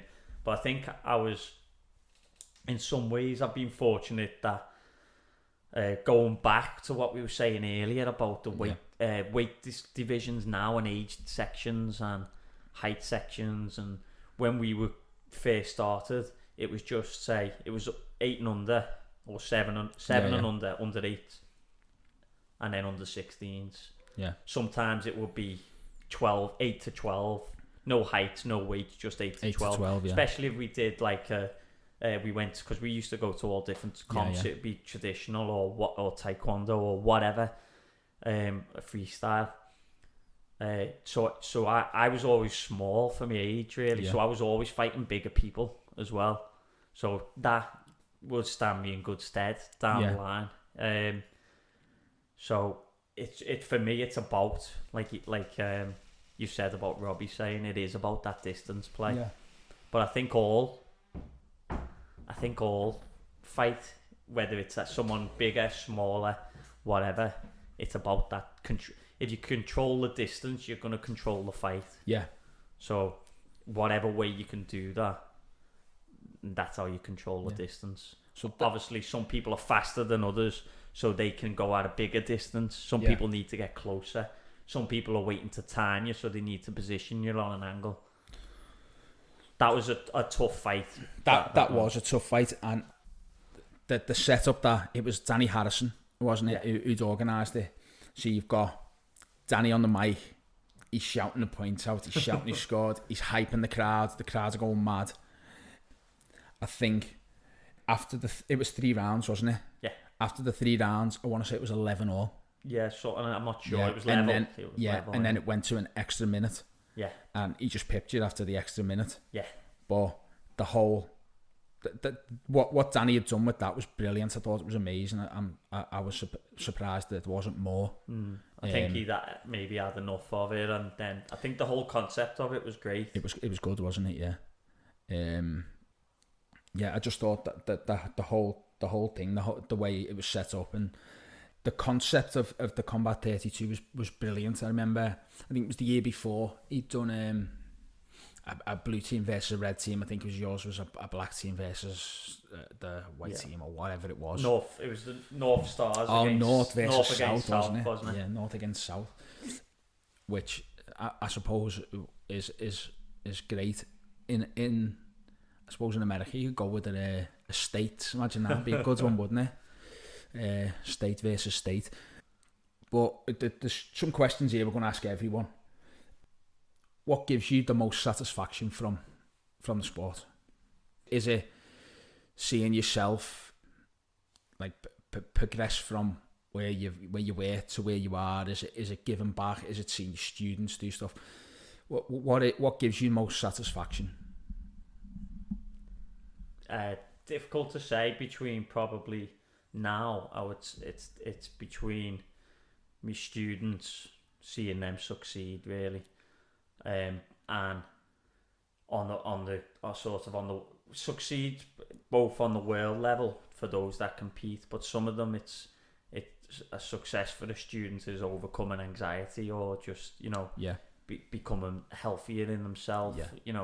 Whether it's the body or the mind. I think so I think from like a personal point of view, that gives me great satisfaction when, like, for instance, a kid comes and tells me that someone they went camping last week and someone tried to rob the toy off them and they was able to they kicked the kid or something like that, and the kid ran off. Do you know what I mean? Yeah. The moments like that, I think that you get great satisfaction from, because you've helped them enable them to be that person, if you like. On a world level, seeing my students succeed. But now, because I've gone from just being a coach for my own students to being a national coach, if you like, you get involved with lots of other clubs as well, and I've got close relationships with other clubs, and seeing or helping, even having a part to play in them succeeding, or if we've done a world trip and it's gone well in terms of how our organisation's gone, or seeing everyone happy at the end of it, gives you the good good satisfaction. So there's loads of different levels. I'd put myself not so much in terms of my own achievements. I think I'd put them ahead of that. Obviously I'm still made up if I compete and I've done well.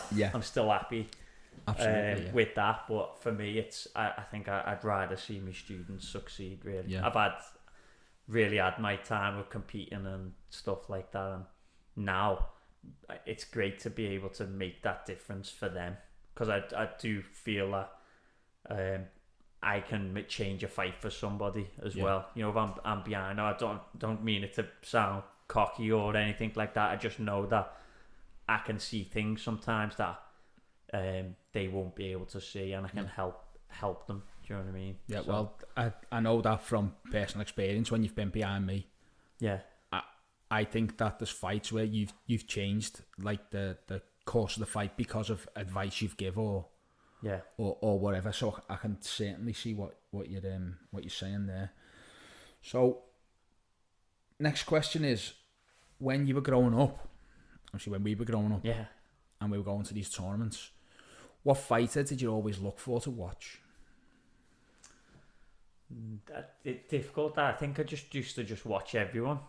I think you've got to say I think we probably just missed Alfie fighting, I'd say, and like Sir Joe. I remember he when he come back for his comeback, he done a comeback, didn't he? And we saw then he actually fought you I think in the first round of that time. He did actually. It was Alf when I fought Alfie. I'm not gonna say it was pleasant, but I did learn a lot from it. I did. I fought him in Leeds, which is his original comeback. And he basically, I want to say I was 16 or 17. Obviously, he was a man and the best in the world, that best there's ever been, or whatever people want to call it. And he just played with me. And then I think it was a Nationals. It was Nationals. It was a Nationals, the next one, and I think it was a semi-final, and he let me know I was in a fight. He did, and he swept the floor at me, but he knew he was in a fight. And then in the final, he fought Terry Hillman. Went to sudden death, I think. It did, I remember Terry Hillman he got a lot of advice off his dad, Terry, about what to do, and he was hitting him with a lot of like a jab to the body or a back fist and Alfie was getting a bit like riled up, and he let Terry know about it. He caught him with a good chop and right hand. I remember that. That was after a couple of shots. But that was the way, really, when that was the way points were scored, really. When we absolutely, were, maybe at that point it was in the middle of a transition phase, but when we were going back to first fighting, you did with like 5 or 6 shots. There was never scored a point and stop. So I remember him catching with a choppy right hand then, and also the thing that sticks out. I was in the stands. You were saying the seating used to go back. It still used to go quite back, and it was busy. So I was at the top of the stands watching that. It was because everyone was swamped around the area, and the thing that sticks out was in my mind was the sudden death point. I can see it in my head now. I think they'd pull. I don't know whether I can't remember who pulled the point back just beforehand. I think it might have. I don't know whether it was Alfie or Terry to take it to sudden death. But I remember as these fought, they've gone back to the marks, and Alfie stole half a step, or maybe just off the mark. Yeah. And he's in his head. He's ready to go. Yeah. So just before the referee says fight, he's already going, and he catches Terry with this back fist over the top, and it was a fantastic point, and it was just the cleverness of it that took him over the line. If you know what I mean, stuck in my head. That point just stuck in my head. But I used to like Daz Ellis went as well. So when we would say Daz went on fighting forever, didn't he? He was awesome. The thing with Daz was you never went to a tournament and never expected Daz Ellis and his gang to be there, because whether it was Wacko, WK, WKC, Awuma, or wherever you went in the country, Daz and his club would be there. Yeah. And that was and Daz would still be fighting. Yeah. So we used to watch Daz. We used to watch Danny Harrison. Yeah. When we go back and went to, you said about a lot of them were there in Karlsruhe. Yeah. Also in Czech, in Prague in '96, I remember going to the room and you had Danny Harrison, Matt Winsper, Clifton Finlay. Yeah. All of them anyway. There's so many of them, and they're all fighting. Alfie had everyone fighting in this training, not fighting, but they were all fighting really. Tony Moran was there as well. He, like you said, he was in with your dad's thing. Mark was there. Mark Kelly. So many, many top fighters. It was like a golden age, wasn't it? And they were all just... But I don't know, because I think everyone says that. I think... Because them fighters could go back and say, look at like Joe and Billy Bryce and stuff. He was still going at that time anyway. And then they could go back to look at other people, Pele Reid and Pele was at that time. He was one of the guys. Wayne Homeboy Turner. Yeah. So, you could probably keep going, and then they would say like Frank Williams or whoever. Chris Bowie was around that time. So and then they would say other people. Yeah. So you could always. I'm always a bit dubious about that phrase and about the phrase of. Or like old school and new school, if you like, and it has like connotations to it that say, like if someone says that old school, it means like the tough and hard and whatever sort of thing. But because there was a different way of competing, maybe then, and I think sometimes people can get a bit too obsessed with the terminology and not really what's actually in front of people now. Yeah. So I think like even now, like in our era, like you've had like say from the circuits that we've predominantly done, you've had in our country, you've had the likes of Jamie Gould and Ben Clark, you've got yourself, me, Robbie Hughes, so many top fighters, Yeah. You've got Brendan as well. Yeah. And then you could go on to like Lee Matthews, Drew Neal, Michael Page, Absolutely, yeah. So you could name top Damon Sanson. Damon. Yeah. And that's just a handful. There's so many others. Do you know what I mean? There's that you could go on and name, and then. So I think you can name in any era like top fighters and stuff. So I think you can golden tinted spectacles things sometimes. Absolutely, where you look back and you maybe don't appreciate what that is now. Yeah. I look around now and see some of the juniors that are about and think if they're still around in 5 years, they're going to be awesome. Well, that's a question that I wanted to ask you. I didn't have it written down, but do you ever look at the junior section, or it's not junior, or the under 18 section, and think, oh, he's coming up into my section soon, Jesus? Because I know I've certainly looked at it and gone, oh, for God's sake, because obviously getting older now, really, I'm in the vets now. Yeah. So But I know a couple of vets have said to me, I remember at the last World Championships I went to, they were all like, so you fighting in the vets? And I was like, I'm not old enough to fight in the vets yet. And they were like, oh, all right, yeah, good, yeah. Because I think they do the same, where they look and think, these, not young lads, but younger lads. But when I look at it, I think, oh, for God's sake, these young lads are going to come up into our section now, and you sort of got to raise your game again to try and...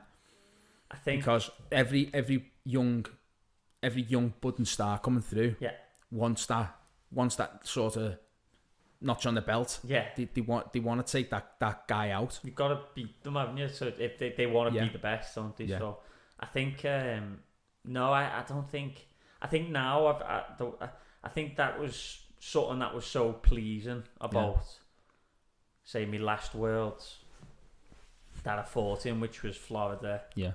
I think it was 17 or I don't know if it was 17. Yeah. Yeah, I think it was Florida 17. So that the one of the things that was most pleasing about that was the fact that, like you say, you're like a year or off the vets or about to go into the vets, but you're fighting in the 18 to 35 section, and you're fighting the 18, 19-year-olds who have got that desire to knock it off a perch, if you like, or to just, they don't care about anything, to fearless, so they just go. I think one of the most pleasing things was that I have been able to do that. Like, I've won world titles, or like from a personal point of view, in 3 decades of my life. So as a 19-year-old, I've won throughout my 20s and in my 30s as well. There's not many people that have done that. So I like to, think that last one in particular. And people said to me that I looked like I was dead fast as well. I didn't feel fast at all. I think I just, through experience, outthought people. And I put people in positions that I wanted them to be in. And I could just, it was like one of them things where you were just in control of everything. And I could just... when you were saying you look so fast, I didn't feel it when I was on the mat at all. It was just that my positioning and my distance control and everything else was there, and it was all in sync. Everything was just connected at one point that made it happen. So that was a pleasing thing, because, like you say, you've got these young lads coming through. So to be able to do it again, because I would say, like, I've seen off a couple of generations of younger fighters, if you like. What would you say was your proudest achievement? It's hard. I know we can go into, like, well, it's a world title, or is it your Irish Open, or is it the way your club's gone? Obviously, your 2 clubs have gone or are going. What would you say your proudest fighting achievement was? Right, fighting achievement. Yeah, it's difficult though. So they've all got their own. I'd say it's so hard to pick, really. I think that's up there with maybe the in 2002 in Italy as well. Yeah. I think they've all got their own individual merits where it's hard to distinguish from them. But without the first one, I remember saying to Joe Turney in Italy, when we were in Italy, he was going on about people, they hadn't won many medals or something, and I remember saying to him, I'll get you 2, Joe, don't worry. And I remember saying, this is before, this is like, as the tournament's going on, I'll get you 2. But they were the first 2 in the adults, but my first 2 anyway, that I'd won. That's and points and continuous, continuous, yeah. And it was they were solid sections, like, as well. So I remember fighting, it was on that, for that year, for some reason they didn't have the finals separate, so you fought all the way through. So my continuous was the day before. I think I had 5 fights, each fight was 3 rounds in the continuous. After that it was 2. Every other year it was 2 for some reason. They were doing 3 rounds anyway.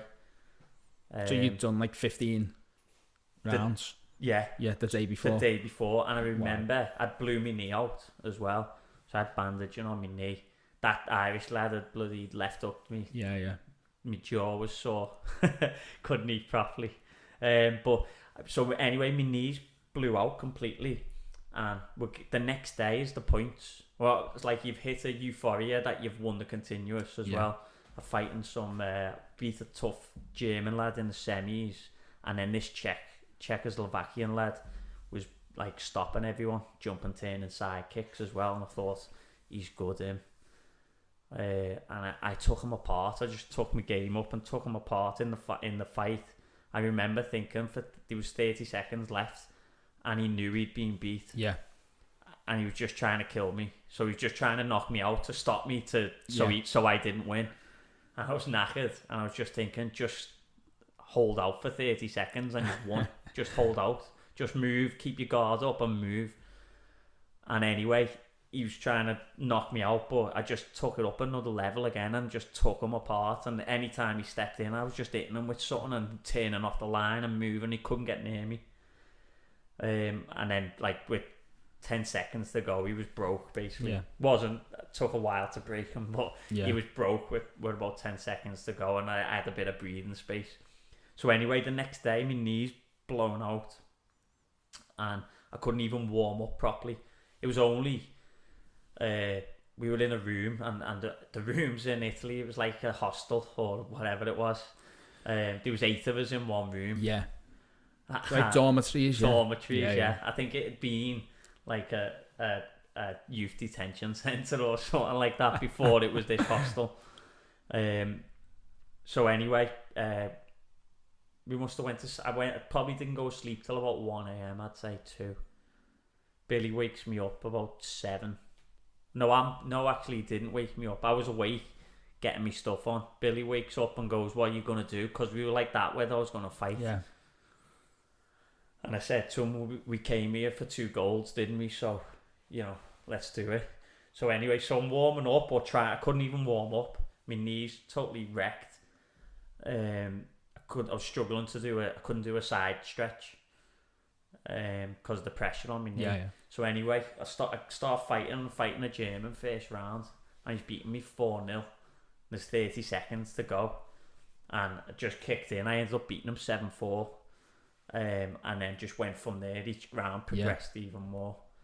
And then the last round, I also fought a German who beat Robbie in the semi-final. Robbie Hughes. He just pipped him, and me and him had this fight that went into the extra time. And they were, I'd go a point up, and he'd go up. Draw it back, then he'd go a point and I'd draw it back, and it went like that. We were both kicking a lot, really. Anyway, I managed to just get a point, side kicked them and back fisted them over the top, like our legs tangled, and I've gone over and blitzed them as well.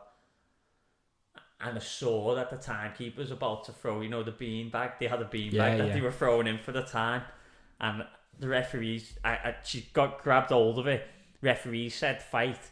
And I'd seen out the corner of my eye, so just step back a couple of steps, and I'm just waiting for her to throw it in, and he's just about to attack, and anyway they throw it in, and I just dropped to my knees basically, and I just made up. So I think without that first one, there's a picture of me afterwards where I'm just shot, like done in.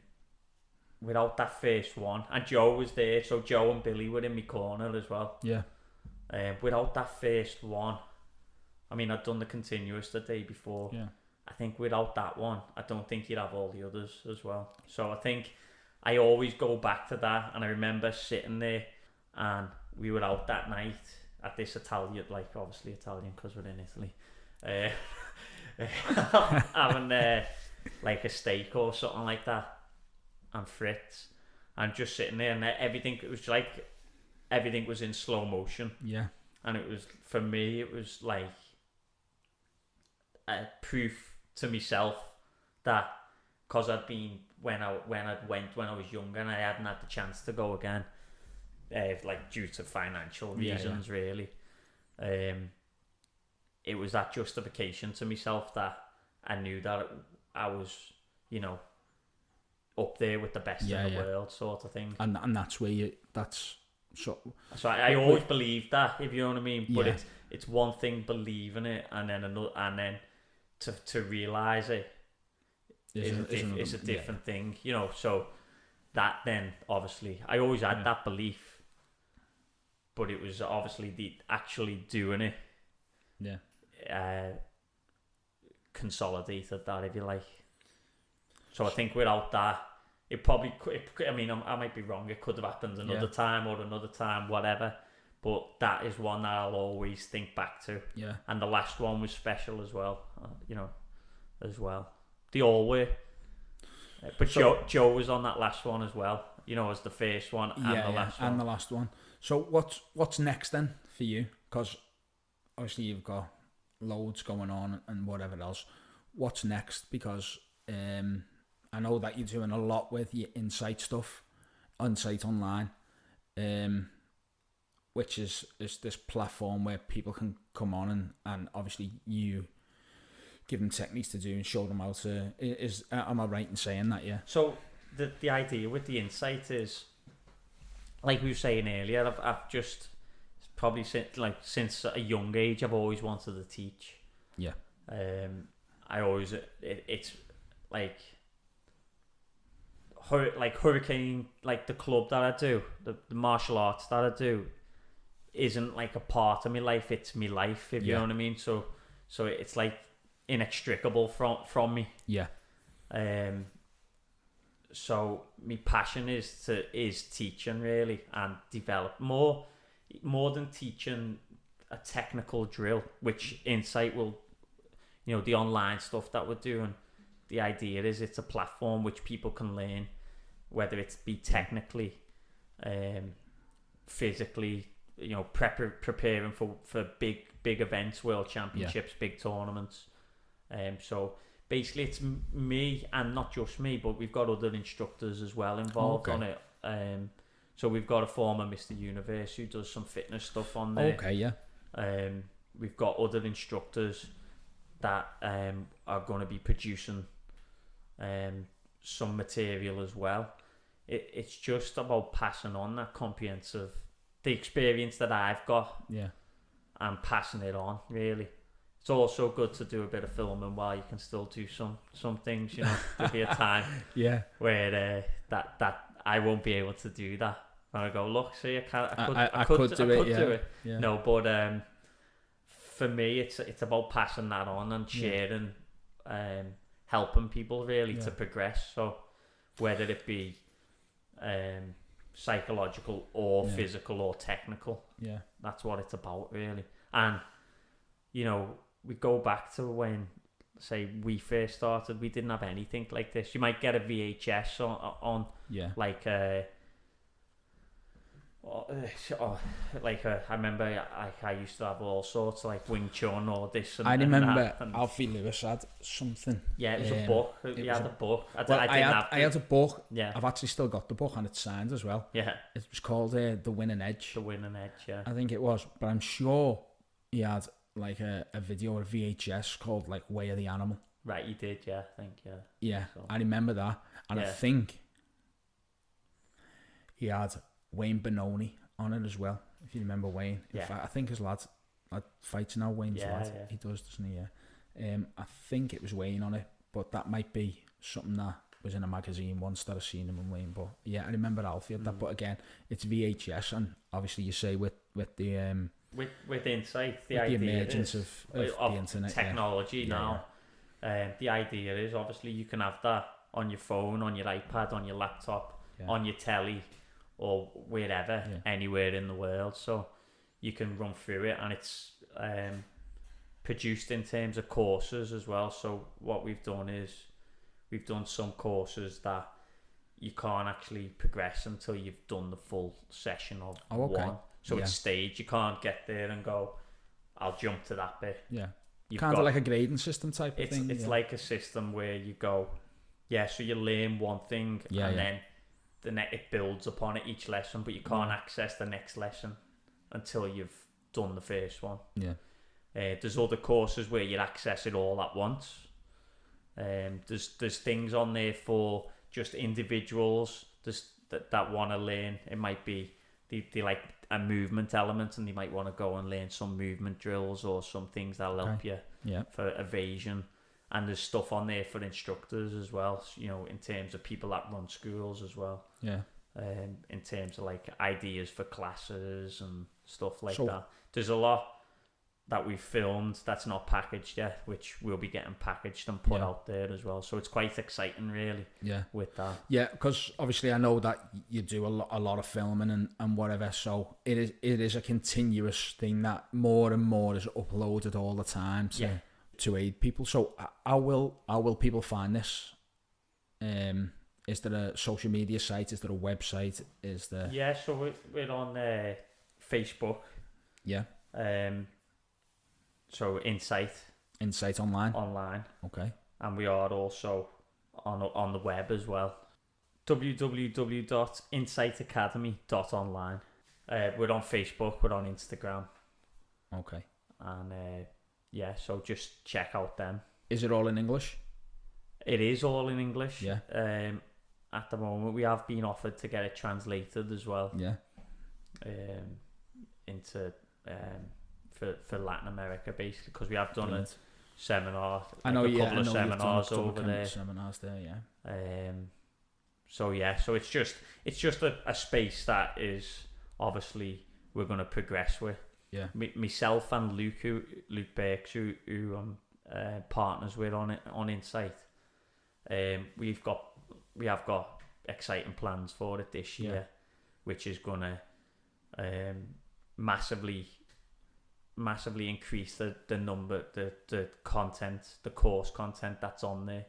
We've got loads of footage that we filmed that we're just finalising and packaging, which will be ready in the next couple of months, really, to go out as well. So brilliant. So there's a lot of that. That's just another way, a form of me being able to pass on what I've learned, I suppose. Yeah, which is important. I listen to a lot of podcasts, and I listened to not so long ago actually Joe Rogan and Kevin Hart. Yeah, and Kevin Hart saying, "No, we must pass this information on." He said people who keep the information to themselves because they think that they'll be successful with that information and no one else should be successful around them. Yeah, it's no good. We need to pass it on to the next generation type of thing. Definitely. I mean, if you look at if you want to look at the history of the world, if you like, and look at even big, in terms of where you could call it progress, where we've made massive progress, whether it's technological. Yeah, it's never come from. You know, you don't cross the Atlantic Ocean by you holding all the information by yourself. Absolutely, it's by transferring it. So you don't develop the aeroplane or a rocket to go into space or whatever by one person keeping all the information for themselves. You don't split the atom or develop international, time zones and stuff like that. Yeah, travel itineraries, everything that is sort of productive, I think, and beneficial for the world has come from sharing information. Absolutely, yeah. So finally, I know this is grown arms and legs. This little talk we're having. What's when are you next fighting? Are you next fighting? Are you retired? Are you in the vets now? Are you what's obviously? Yeah, and I know the situation we're in is not. Maybe not. It's uncertain. But there are tournaments. Like I looked today, there's a tournament going on in America today. Is there? Yeah. I saw it on Facebook. Yeah. I know there's been some televised stuff that they've been doing in America. Yeah. Which I've seen. This was actually an open, but it's an open tournament. Okay. Yeah. I know restrictions over there are different to here, and I don't know. To be honest, I'm not familiar with what the restrictions are because I've just stopped watching the news. To be honest, different in different states, but I know.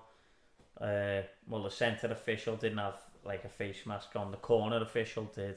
The two fighters had obviously all the normal kit on, and he had a face shield on. So I don't know whether that was compulsory or not. I just saw it briefly for a minute or if that. But yeah, so people will be competing again. I've got faith in that. Like, will you be competing? They obviously are. Whether I will, what I'd say is that I wouldn't say that I'm not, and I won't say that I am. I know you're always training as if you are. Yeah, I'm always training. Maybe not to the same intensity as if I go, right, I am fighting, because that's a whole different ball game then. And it depends, like you say, the level of involvement that I've got now in terms of the organisation side of things takes a lot out of you as well. So then coaching and competing and organising the squad takes its toll, really. So we'd have to see, I think, on that. But I wouldn't say that I go through the last few years, say I'll go through a spell of where I go, right, I want to compete, to challenge myself maybe, or to just to prove something to myself. And then I might satisfy that desire for a little bit. And it's been a couple of years now, and I have those feelings of when you go to a tournament, they still come up. Do you know what I mean? They're not when you feel the atmosphere of a tournament and the tension and everything else. You look around and you think, oh yeah, I feel like fighting today. That hasn't gone. Whether that'll ever go, I don't know. But that is still there. So I wouldn't rule it out, but I'm not ruling it in either. So I couldn't say. If I fight, I'll fight. But it'll just be for me, if you know what I mean. It's not. There'll never be like an official retirement or. No, I don't think. No. I don't think so. No. Not at the moment, anyway. Yeah. That I can't see that. I know I know that it takes a toll on my body as well. So I've got like a lot of injuries that I've sustained over the years and just stupidly ignored and carried on training on. Yeah. That like make it worse for you, for now. That when you're training, like the way I like to train and prepare, your body then can break down a little bit, Yeah, so absolutely. I've retired 7 or 8 times. All that. So I just can't see that I'd ever say that I've retired. I know. When you see the likes of yourself fighting back again, and a few of the others, does make you think I come back. But I'd come back and do both. Maybe, I don't know. The vets and the vets and the 18 to 35s, if you like. Brilliant. If I was, but no plans as of yet either way, really. Yeah. Well, Ian, thanks for your time. It has gone on longer than we wanted, hasn't it, a little bit? But it was great to just get you in and go back down memory lane myself as well, talking about all the the way we used to train and whatever, and obviously getting yourself on. It made sense because obviously there's a lot of restrictions around lockdowns and whatever. This made total sense. So yeah, thanks for coming. Is there anything you want to add? No, just thanks for having me on, and I've really enjoyed it. It's been a blast, to be honest. Absolutely, mate, any time, Right, okay. Well, we'll end it there on episode 1 of the Sidekick podcast. Thanks very much again, mate. All right, thank you.